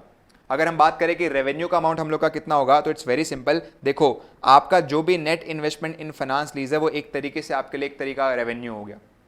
तो net investment in finance lease revenue है, बस खाली इस net investment in finance lease में से एक अमाउंट आपको हटानी है which is present value of UGRV. वो प्रेजेंट वैल्यू ऑफ यूजीआरवी आपकी जो है वो एज इन ऐसी अमाउंट है जिसका लेसी के साथ कुछ लेना देना नहीं है। तो आप नहीं मान सकते कि भाई ये सेल वैल्यू के तौर पे रिकवर हो रही है। तो आपको ये ध्यान में रखना है कि जब आप कॉस्ट निकाल रहे हो, कॉस्ट ऑफ गुड्स सोल्ड निकाल रहे हो, तो आपके लिए क्या हो गया? कॉस्ट असेट जिस बुक्स के ऊपर जो भी असेट जिस वैल्यू पे दिख रहा है वो आपके लिए कॉस्ट हो गई। उस वैल्यू से आप क्या कर दो, जो प्रेजेंट वैल्यू ऑफ यूजीआरवी है वो हटा दो, क्योंकि वो आज भी अपने बुक्स में है। वो कैरिंग अमाउंट असेट से कहां पे शिफ्ट हो गई है? Net investment in finance lease में शिफ्ट हो गई है, राइट। तो वो पीवी ऑफ यूजीआरवी वाली अमाउंट जो है वो आप net investment in finance lease से हटा दोगे तो आपका रेवेन्यू बन जाएगा, और आपके कैरिंग अमाउंट से हटा दोगे तो वो आपका कॉस्ट ऑफ गुड सोल्ड बन जाएगा। और इस तरीके से आपके डीलर लेसर की अकाउंटिंग होगी। वेल यहाँ पे बस खाली ध्यान में रखना है कि जो पीवी ऑफ यूजीआरवी है वो मैं net investment in finance lease से हटा दूंगा तो मेरा रेवेन्यू बन जाएगा और रेवेन्यू के नाम पे अमाउंट बुक होगा। और यही पीवी ऑफ यूजीआरवी जब मैं कैरिंग अमाउंट ऑफ असेट से हटा दूंगा तो मेरा वो cost of good sold book हो जाएगा। Cost of good sold book होने के बाद रेवेन्यू माइनस जब सीओजीएस एज इन बुक्स में होगा तो ऑटोमेटिकली मेरा जो भी गेन या लॉस है वो बुक्स में दिखना चालू हो जाएगा। बट सीधा मैं प्रॉफिट एंड लॉस को वहां पे नहीं लेके जाऊंगा। बाकी सब्सिक्वेंट अकाउंटिंग इन दोनों की सेम है, एज इन कुछ ज्यादा फर्क पड़ने वाला नहीं है। अब इसी के साथ साथ हम लोग जो है वो एक और टॉपिक जो है वो साथ में देख लेते हैं विच इज सबलीज। सबलीज भी वेरी सिंपल टॉपिक है। हम लोग को लेसी की अकाउंटिंग आ गई, हम लोग को लेसर की अकाउंटिंग आ गई। सबलीज क्या हो गया? वेल मैंने जो है किसी से असेट लीज पर लेके रखा हुआ है और लेट से यहाँ पे मैं लेसी हूँ और मैं ये असेट किसी और को यहाँ पे जो है वो लीज पे दे रहा हूँ, जहाँ पे इसको मैं माना जाऊंगा कि इट्स इज अ सब लीज की ट्रांजेक्शन। अब यहाँ पे एज अ लेसी मेरे दो रोल हो गए। ओरिजिनली मैं लेसी तो हूँ, साथ ही साथ मैं एक और आदमी बन चुका हूँ जिसको मैं बोलूंगा इंटरमीडिएट लेसर, और यहां पे ये बंदा मेरे लिए माना जाएगा सब लेसी। इंटरमीडिएट लेसर यहां पे मैं बन चुका हूं और मेरे लिए सामने वाला बंदा माना जाएगा सब लेसी। देखो भाई सब लेसी के लिए कोई बात बड़ी नहीं हो रही है। सब लेसी के लिए अल्टीमेटली ऐसा हो रहा है कि भाई एक असेट लीज पे आ रहा है तो वो नॉर्मली लेसी की अकाउंटिंग ही लगाएगा, उसके लिए कोई बड़ी बात नहीं है। बस खाली ये ध्यान में रखना है कि आपका जो सब लेसी है वो नॉर्मली लीज लायबिलिटी प्रॉपर्ली दिखा दे और आरओयू एसेट प्रॉपर्ली दिखा दे, प्रोवाइडेड अब वो शॉर्ट टर्म एग्जेम्पशन या लो वैल्यू एसेट का एग्जेम्पशन ले नहीं रहा। बट यहाँ पे ये लेसी के लिए जो है वो पूरी दुनिया चेंज हो रही है, बिकॉज इसने भी जब ओरिजिनली एसेट लीज पे लिया था तो एज इन यहाँ पे आरओयू दिखाया था और लीज लायबिलिटी दिखाया था। अब यहाँ पे ये जो राइट है वो अल्टीमेटली किसी और के पास जा रहा है, तो ये यहाँ पे एक लेसर का रोल प्ले कर रहा है। हालांकि इसके पास ओरिजिनली असेट रिकॉर्डेड नहीं है, बट वो असेट के अंदर जो राइट है वो रिकॉर्डेड है, और आप राइट क्या कर रहे हो, किसी और को पकड़ा रहे हो। तो पहले एज अ इंटरमीडिएट लेसर आपको पहले बताना पड़ेगा कि आपके लिए ये जो लीज है वो ऑपरेटिंग लीज है या फाइनेंस लीज है। और आपने एक बार जैसे कि फाइनली बता दिया कि आपके लिए जो लीज है वो ऑपरेटिंग लीज है या फाइनेंस लीज है, तो लेट्स से कि if it is operating lease तो दिक्कत वाली बात ही नहीं है। ROU को जैसे दिखा रहे हो वैसे दिखाओ, LL को जैसे दिखा रहे हो वैसे दिखाओ, और आपके जो भी सब लेसी से एज इन रेंटल्स आ रहे हैं उसको एज इन इनकम दिखाना चुपचाप स्टार्ट कर दो। लेकिन जहां पे लेट्स से कि it is an finance lease, तो उसमें आपका ROU एसेट क्या हो जाएगा, हट जाएगा, और उसकी जगह पे एक नया एसेट आ जाएगा जिसको हम लोग बोलेंगे net investment in finance lease. और ये लीज लायबिलिटी आपका वैसे का वैसा ही रहेगा, बिकॉज ठीक से अगर आप इमेजिन करो तो अगर मैं एज अ इंटरमीडिएट लेसर किसी और कोई एसेट लीज पे दे रहा हूँ तो मेरा राइट जो है वो लेट्स से कि मैंने ऐसा माना जाएगा कि भाई हटाना है, बिकॉज वो मेरे लिए एक एसेट था जो फाइनेंस लीज पे मैं दे रहा हूँ तो हटना चाहिए, और उसकी जगह पे एक नया एसेट दिख जाएगा net investment in finance lease. Yes, amount आपकी दोनों की अलग अलग हो सकती है, राइट, लेकिन लीज लायबिलिटी का एक्सपोजर तो आज भी मेरे पे है ना। अगर मेरे जो ओरिजिनल लेसर है उसको मैं बोलूंगा भाई मेरे से पैसे मत ले, उससे ले, तो वो मना नहीं करेगा, वो बोलेगा भाई मैं तो तेरे से ही पैसे लूंगा। तो इन सच केस अल्टीमेटली मुझे ध्यान में रखना पड़ेगा कि भाई लायबिलिटी का एक्सपोजर तो आज भी स्टैंड कर रहा है। हाँ, मेरे लिए ROU एसेट हट के नया एसेट आ जाएगा which is net investment in finance lease. अब एक बात का हम लोग को खास तौर पे ध्यान रखना है, एज अ इंटरमीडिएट लेसर जब मैं चेक कर रहा हूं कि whether this lease is finance lease और नॉट, तो मुझे मेरे वो राइट ऑफ यूज के पर्सपेक्टिव में देखना है कि exactly major part of economic life सामने वाला बंदा यूज कर रहा है कि नहीं कर रहा। इसका एग्जांपल लेट्स से कि 10 साल की लाइफ है एसेट की, बट लीज टर्म 6 साल का ही है, तो एज अ लेसी मेरे पास वो 6 साल के लिए जो है वो एसेट आ गया। अब उन 6 साल में से मेरे को देखना है कि मैं सामने वाले को कितने साल के लिए दे रहा हूं। अगर मैं उसको 5 साल के लिए दे रहा हूं तो yes it's a finance lease, अगर मैं उसको 2 साल के लिए दे रहा हूं probably it's not a finance lease. But आपको ये नहीं करना है कि भाई 10 साल के पर्सपेक्टिव में चेक करो कि भाई 5 जो है वो मेजर लाइफ है ही नहीं तो इसको क्यों फाइनेंस लीज माने, नहीं, आपकी वो राइट की जो लाइफ है कि 6 साल का अगर आपने लेके रखा हुआ है तो उसमें से कितना आप सामने वाले को दे रहे हो, जो बची हुई आपकी यूसेज है उसमें से कितना सामने वाले को दे रहे हो, उसके पर्सपेक्टिव से आपको चेक करना है कि whether what we have to do. तो एक बार हम लोग देख लेते हैं, रीडिंग कर लेते हैं, राइट, कि ओरिजिनल लेसर जो है वो इंटरमीडिएट लेसर को जो है वो लीज पे देगा और ये सब लीज जो है वो हो जाएगा, right. In such case as a original lessee we have already recognise lease liability and ROU asset. Now जब हम लोग सब लीज पे दे रहे हैं तो उस केस में अपने को इवैल्यूएट करना पड़ेगा कि whether it's a finance lease और एन ऑपरेटिंग लीज, और उसके बाद इंटरमीडिएट लेसर जो है वो कंक्लूड करता है कि ये मेरे लिए ऑपरेटिंग लीज होगा। तो दोनों ही अमाउंट आप जो है वो दिखाते रहो, उसमें कोई चिंता वाली बात नहीं है, बस रेंटल रिसीव जो है वो प्रॉपर्ली इनकम के तौर पे आप दिखा दो। और अगर आप यहाँ पे कंक्लूड करते हो कि इट्स अ फाइनेंस लीज तो आपका जो ROU एसेट है वो हट जाएगा, नई अमाउंट आ जाएगी net investment in finance lease की, ठीक जैसे एक लेसर दिखाता है, लेकिन आपका लीज लायबिलिटी चेंज नहीं होगा, वो आप जैसे दिखाते आ रहे हो वैसे आपको दिखाना पड़ेगा। तो ये आपकी जो है वो कुछ बातें थियोरेटिकली मॉड्यूल में देके रखी हुई है विद रिगार्ड्स टू सब लीज, जो आप एक बार देखोगे तो आपको समझ में आ जाएगा। अब लास्ट टॉपिक जो हम लोग आज डिस्कस करने वाले हैं finally, it is sale and lease back transaction. Sale and lease back transaction, पहली बात तो इस ट्रांजेक्शन के अंदर हो क्या रहा है वो थोड़ा सा हम देख लेते हैं, और कैसे इसका अकाउंटिंग पे इंपैक्ट पड़ेगा वो हम लोग यहाँ पे डिस्कस करेंगे। अब हो क्या रहा है, एज ए इंडिविजुअल मेरे पास एक असेट पड़ा हुआ था, वो असेट मैंने क्या कर दिया, किसी और इंडिविजुअल को सेल कर दिया, और सामने वाले को मैं बोल रहा हूँ कि भाई ये असेट जो है वो वापस से मुझे जो है वो तू क्या कर दे, लीज पे दे दे। और इस ट्रांजेक्शन को मैं बोलूँगा sale and lease back transaction. क्यों करते हैं, कभी कभार ऐसा होता है कि भाई आपका जो सेलर होता है उसको तंगी आती है पैसे की, लेकिन वो असेट भी यूज करना जरूरी है, तो वो यहाँ पे लोन ना लेकर ऐसा रूट जो है वो बेटर समझता है कि भाई अपने ये असेट जो है वो पहले सामने वाले को हम लोग बेच देते हैं, फिर सेम असेट अपने क्या कर देते हैं, इसको लीज पर ले लेते हैं। तो that is your sale and lease back transaction.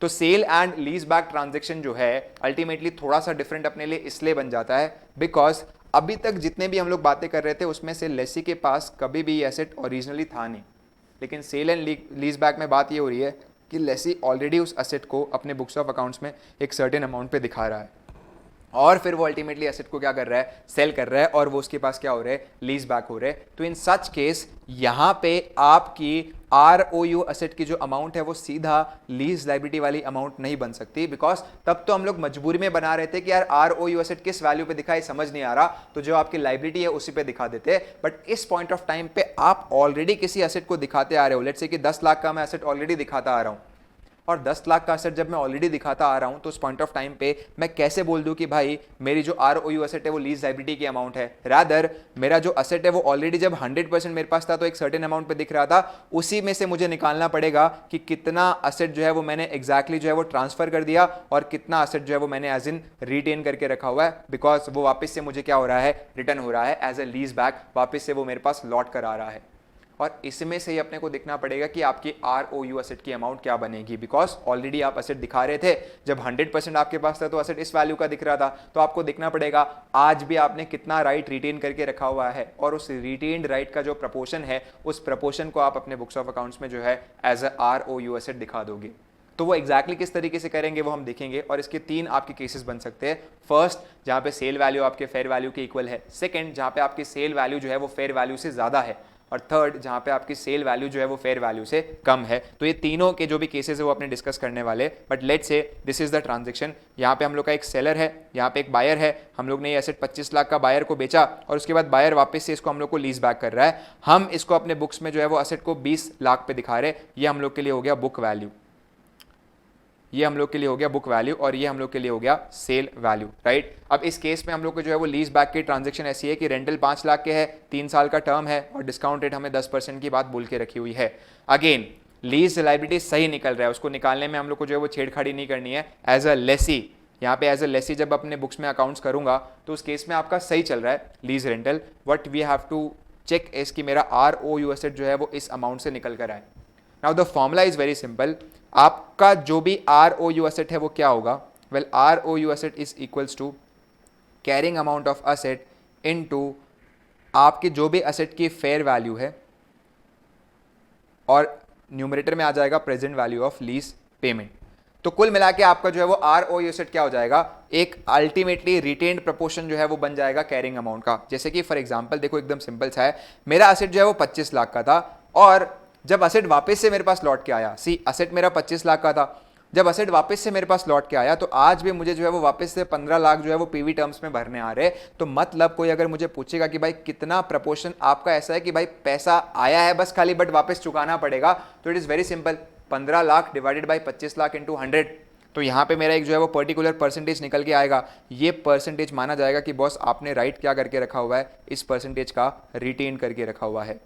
और ये जो भी परसेंटेज का आपने राइट रिटेन करके रखा हुआ है ये परसेंटेज यूज होगा इस कैरिंग अमाउंट पे। आप जब लगाओगे तो पता चलेगा ROU एसेट की कितनी अमाउंट आपको जो है वो बुक के अंदर दिखानी है। तो what you have to do is कि आप जब असेट सामने वाले को बेच रहे हो तो डेफिनेटली आपको पैसे आ रहे हैं, उस पैसे में से जितने पैसे लीज पेमेंट के तौर पे PV टर्म्स में हम लोग को लौटाने पड़ सकते हैं वो आपकी जो अमाउंट है वो न्यूमरेटर बन जाएगी। उस असेट्स के जो पैसे आने चाहिए थे that is fair value of asset वो मेरा डिनोमिनेटर बन जाएगा और वो जो भी इक्वेशन है वो मुझे हेल्प करेगी ये निकालने के लिए कि कितना परसेंटेज ऑफ राइट मेरे पास रिटेन हो रहा है। और फिर ये जो रिटेन राइट है वो जब मैं कैरिंग अमाउंट पर निकालूंगा तो मेरा ROU एसेट कितने का दिखना चाहिए वो अमाउंट आ जाएगी। अब क्या होगा, नॉर्मली आपका लायबिलिटी बुक्स में दिखेगा, आपका ROU एसेट बुक्स में दिखेगा, कैरिंग अमाउंट 100% डी रिकॉग्नाइज हो जाएगा और अगेन इनके बीच के जो भी आपके डिफरेंसेस है वो गेन या लॉस आपके कहलाएंगे। So in case of regular transaction lessee do not have any existing right in the leased asset, so when transaction arises right is created and therefore we take LL as a ROU। मतलब यहाँ पे ऐसा हो गया कि जब मैं अपने पास असेट रखता ही नहीं हूं तो उस पॉइंट ऑफ टाइम पे कभी मैंने असेट को दिखाया ही नहीं है बुक्स में और इसीलिए तब राइट आपका ओरिजिनली क्रिएट हो रहा है और आपको कोई वैल्यू मिल नहीं रही है। तो आप क्या करते हो, लीज लायबिलिटी कोई ROU एसेट ले लेते हो। लेकिन sale and lease back transaction में ऐसा है कि भाई असेट ऑलरेडी लेसी के पास था और इसीलिए हम यहाँ पे ऐसा मानते हैं कि भाई कुछ पोर्शन हम रिटेन कर रहे हैं और कुछ पोर्शन हम सेल कर रहे हैं। अब जो पोर्शन हम लोग रिटेन कर रहे हैं वो कैसे निकालते हैं कि भाई जो भी पैसे हम लोग को आने चाहिए थे, जो भी फेयर वैल्यू हमको आनी चाहिए थी, उसमें से कितने ऐसे पैसे जो वापस लौटाने पड़ सकते हैं, तो वो रिटेन्ड पार्ट हो गया और बाकी वाला जो है वो ट्रांसफर्ड पार्ट हो गया। तो अब आपको निकालना है कि ROU asset in case of sale and lease back transaction क्या होगा। तो again existing carrying amount into lease liability plus prepaid rent, ये हम लोग का आइटम तभी बीच में आएगा जब आपका सेल वैल्यू और फेयर वैल्यू में कुछ डिफरेंस है, हम देखेंगे divided by fair value of asset to calculate the proportionate right retained, right. और उसके बाद नॉर्मली वही बात है कि जैसे फॉर एग्जांपल केस 1 हो गया जहां पे sale value is equal to fair value और मेरी सेल वैल्यू भी 25 लाख की है, फेयर वैल्यू भी 25 लाख की है। तो what you have to do is कि लेट्स से ऊपर वाली ट्रांजैक्शन को अगर अपन कंटिन्यू करें तो 20 लाख का हमारा बुक वैल्यू है, ठीक है। आपकी जो लीज लायबिलिटी है वो 5-5 लाख के 3 साल के लेट से की बात बोल के रखी हुई है, तो जो प्रेजेंट वैल्यू के टर्म्स में लीज लायबिलिटी आ रही है वो आ रही है 1243426। अब आरओयू कैसे निकालोगे? Carrying amount in the books into present value of lease payment divided by fair value of asset. आपका आरओयू एसेट यहाँ पे निकल कर आ जाएगा। आप नॉर्मली एंट्री मार दोगे कि पैसे आ गए, आरओयू एसेट बुक्स में दिखा दिया, कैरिंग अमाउंट डी रिकॉग्नाइज हो गया, लीज लायबिलिटी अपना बुक्स में दिखने लग गया, और जो भी डिफरेंस है वो गेन या लॉस हो गया। केस 2 अगर थोड़ा सा इमेजिन करोगे तो आपके लिए एक नया जो है वो कुछ ना कुछ ट्विस्ट क्रिएट हो रहा है। अब केस 2 में क्या हो रहा है कि आपके असेट की ना 25 लाख की फेयर वैल्यू है, लेकिन सामने वाला बंदा आपको जो है वो 30 लाख रुपए दे रहा है। देखो इंसानियत अच्छी है, बट इतना भला आज के टाइम पे कोई नहीं है कि भाई असेट का भाव 25 लाख का और सामने वाला बेचते वक्त आपको 30 लाख दे रहे, तो मतलब कोई ना कोई बात छुपी रहेगी। तो ये ट्रांजैक्शन किस तरीके से हुई रहेगी जो एक नया एलिमेंट क्रिएट करती है, उसके बारे में हम बात करेंगे। वेल ट्रांजैक्शन कुछ ऐसे डिस्कस हुई रहेगी कि जैसे मैं लेसी हूँ और आप लेसर हो। मैंने बोला यार ये मेरा असेट है, ये मैं आपको बेचकर वापस से लीज पे लेना चाहता हूँ। आपने बोला सर ये असेट आपका जो है वो कितनी जो है वो एक्जैक्टली फेयर वैल्यू ला के दे रहा है। मैं बोलता हूँ यार मार्केट के हिसाब से तो 22 लाख है। आपने बोला सर आपको कितने चाहिए? मैंने बोला यार मेरे को 25 लाख चाहिए। बोला सर ये तो गलत है ना, 22 लाख का असेट आप हमें देके बोल रहे हो कि आपको 25 लाख चाहिए। मैंने बोला देख यार अभी ज़रूरत है इसलिए मैं मांग रहा हूँ, बट एक बात मैं श्योर करता हूँ कि तेरे को जब मैं पेमेंट दूंगा तो इस असेट के जो यूजुअल रेंटल्स होते हैं उस रेंटल से ज़्यादा अमाउंट मैं तेरे को पे करूँगा। अब इस बात का इम्पैक्ट क्या क्रिएट हो रहा है कि अल्टीमेटली आपको 22 लाख के ऊपर जो भी अमाउंट मिल रही है वो एज ए लोन मिल रही है, और उस लोन की आप ईएमआई चुका रहे हो, बट वो ईएमआई किसके अंदर छुपी हुई है? रेंटल्स के अंदर छुपी हुई है। तो वहां पे अपने को ये फाइनेंसिंग एलिमेंट को निकालना पड़ेगा, इसकी अलग अकाउंटिंग करनी पड़ेगी, और फिर एक लीज कॉन्ट्रैक्ट को बिना इस एलिमेंट के एज इन किस तरीके से अकाउंट करना है वो हमें देखना पड़ेगा। That is the case over here. तो अब यहां पे हम लोग की जो है वो बात अलग क्या हो जाएगी, सी आपकी इक्वेशन सेम रहेगी, that is carrying amount of asset into present value of lease payment divided by fair value of asset. Carrying amount of asset sir 20 lakh की है, ले ली। Sir fair value of asset हम लोग की 22 लाख की है, ले ली।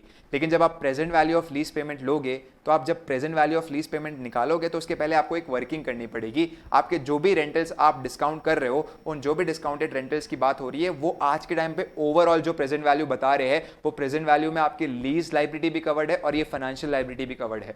तो सबसे पहले आपका टास्क बन जाता है कि आप इस फाइनेंशियल लायबिलिटी को क्या करो, सेपरेट करो। फॉर एग्जांपल अगर मैं ऊपर की पेमेंट्स मान के चलता हूं तो मेरी ओवरऑल आज के टर्म्स में जो लायबिलिटी है वो कितनी आ रही है, 1243426। तो उसमें से मैंने क्या कर दिया, मेरे जो फाइनेंशियल लोन है उसको सेपरेट कर दिया, तो मेरी जो अपडेटेड एग्जैक्ट अमाउंट जो लीज लायबिलिटी है वो कितनी आ गई है, 943426। तो 943426 मेरे लिए लीज लायबिलिटी बन जाएगा आपसे, और उसके हिसाब से मेरा प्रपोर्शन जो है वो कंपैरेटिवली अगर देखा जाए तो कम आएगा, बिकॉज लिटरली अगर देखा जाए तो आरओयू एसेट मैंने जो है वो कम रिटेन किया हुआ है, एंड मेरी जो आरओयू एसेट की वैल्यू है वो केस 1 से कंपैरेटिवली जो है वो यहाँ पे कम आएगी। बाकी बातें सेम टू सेम होगी, entry same to same record होगी। आपके बैंक में तो 25 लाख आ रहे, आरओयू एसेट अभी अपन ने निकाल ही लिया 85766660, और कैरिंग अमाउंट 20 लाख की हट जाएगी। लायबिलिटी आपकी जो है वो एज इन दिखेगी दो पार्ट्स में, एक लीज लायबिलिटी और एक फाइनेंशियल लायबिलिटी, एंड फाइनली आपका जो भी डिफरेंस है वो गेन या लॉस दिखेगा। एंड लास्ट में ऐसे भी केसेस हो सकते हैं जहाँ पे आप मेरे सामने बैठे हो, मैंने बोला 22 लाख की फेयर वैल्यू है, और आप मुझे यहाँ पे क्या बोलते हो, सर हम आपको जो है वो 18 लाख के देंगे। मैंने बोला यार ये तो गलत है, 22 लाख तो दो। और उस वक्त आप क्या बोलते हो, सर एक काम करो ना, आप अल्टीमेटली लीज रेंटल्स जो है वो थोड़े से कम पे कर देना। तो मतलब 22 लाख की फेयर वैल्यू के लिए मेरे को 18 लाख रिसीव हो रहे हैं, तो ये जो 4 लाख का अल्टीमेटली कम अमाउंट मैं रिसीव कर रहा हूं, उसके कारण मेरे फ्यूचर के रेंटल्स क्या हो रहे हैं, कम पे हो रहे हैं। तो ये जो 4 लाख की अमाउंट है इसको प्री पेड लीज पेमेंट की तरह देखा जाएगा, जो कि आपके राइट रिटेन के प्रपोर्शन को बढ़ा देगा। और आपकी इक्वेशन अब इस बात के कारण कैसे बन जाएगी, जैसे एग्जांपल यहाँ पे दिया हुआ है कि आपके लेट्स से कि सेल वैल्यू 25 लाख की है और फेयर वैल्यू यहाँ पे 27 लाख की है, और आपने ये जो है वो एज इन लेट्स से कि थोड़ा सा सस्ते दाम पे बेचा है, 2 लाख सस्ते दाम पे बेचा है, तो इसको हम लोग को as a prepaid lease rental मानना है। Here we are considering that lessor might reduce future lease payment due to such compromise, और इसलिए नॉर्मली आपका लायबिलिटी तो निकलेगा ही निकलेगा जो ऊपर आपके अमाउंट आई हुई है, बट जब आप आरओयू एसेट का प्रपोर्शन निकालोगे तो यहाँ पे ऊपर की जो अमाउंट है वो प्लस जो अमाउंट आपने रिसीव नहीं की हुई है फेयर वैल्यू के हिसाब से, जैसे 2 लाख यहाँ पे कम रिसीव किए, वो आपके इस प्रपोर्शन को थोड़ा सा बढ़ा देंगे। तो आपका आरओयू जो है वो कंपैरेटिवली अब ज्यादा आएगा, और नॉर्मली फिर आपको जो है वो एंट्री रिकॉर्ड करनी है। देखो वो जो 2 लाख की अमाउंट है वो सिर्फ और सिर्फ एक जगह पे इंपैक्ट क्रिएट करेगी, दैट इज आपके आरओयू के परसेंटेज को बढ़ाने में। बाकी उसका जो है वो जर्नल एंट्री में कहीं इंपैक्ट नहीं आएगा। 25 लाख आपको रिसीव हो रहे हैं, आरओयू आपने ऊपर निकाल ही लिया। लायबिलिटी देखो केस 1 और केस 3 में सेम ही लिखी हुई है, कैरिंग अमाउंट 20 लाख का है और आपका जो भी गेन है वो डिफरेंस फिगर आपका आ जाएगा, राइट। तो ये कुछ बातें हो गई लेसी के पर्सपेक्टिव से for sale and lease back. अगर लेसर की पर्सपेक्टिव की बात करें तो इस केस में आपकी जो है वो बातें थोड़ी सी थियोरेटिकली अगर डिस्कस करें तो लेसर इसको जो है वो लेट्स से कि व्हेन आई से लेसर मतलब मैं यहाँ पे बायर की बात कर रहा हूँ। बायर इनिशियली कमेंसमेंट डेट पे ही एसेट को आने वाले को फेयर वैल्यू पे दिखाएगा, फिर उसके बाद जो भी अमाउंट वो पे कर रहा है उसके अगेंस्ट पे कर देगा। अब लेट्स से कि आपकी जो फर्दर अकाउंटिंग है वो उसको देखनी पड़ेगी ऑपरेटिंग लीज है या फाइनेंस लीज है। सेल वैल्यू अगर आपकी फेयर वैल्यू से कम है तो वो डिफरेंस अमाउंट आपके जो 2 लाख की थी वो अनअर्न्ड फाइनेंस इनकम के तौर पे दिखाएगा, राइट। एंड सेल वैल्यू अगर आपकी फेयर वैल्यू से ज्यादा है तो इस केस में आपका जो भी डिफरेंस इनकम है वो एज इन फाइनेंशियल असेट के तौर पे दिखा देगा कि मैंने सामने वाले को 3 लाख का जो है वो लोन देके रखा हुआ है। बिकॉज एकदम सिंपल सी बात है ना कि जैसे कि फॉर एग्जांपल अगर आप बोल रहे हो कि असेट को सर फेयर वैल्यू पे दिखाएंगे तो सामने वाला पेमेंट तो अलग कर रहा है, तो जब मैं फेयर वैल्यू पे यहाँ पे दिखा रहा हूँ किसी असेट को तो पेमेंट उसके हिसाब से नहीं हो रही है। लेट्स से कि असेट की फेयर वैल्यू 27 लाख की आ रही है, मैं पेमेंट अगर उसे 30 लाख का कर रहा हूँ तो इन सच केस 3 लाख का अमाउंट मैं उसको एडिशनली फाइनेंस अरेंजमेंट के तौर पे दे रहा हूँ तो वो 3 लाख ऐसे फाइनेंस अरेंजमेंट के तौर पे दिख जाएगा।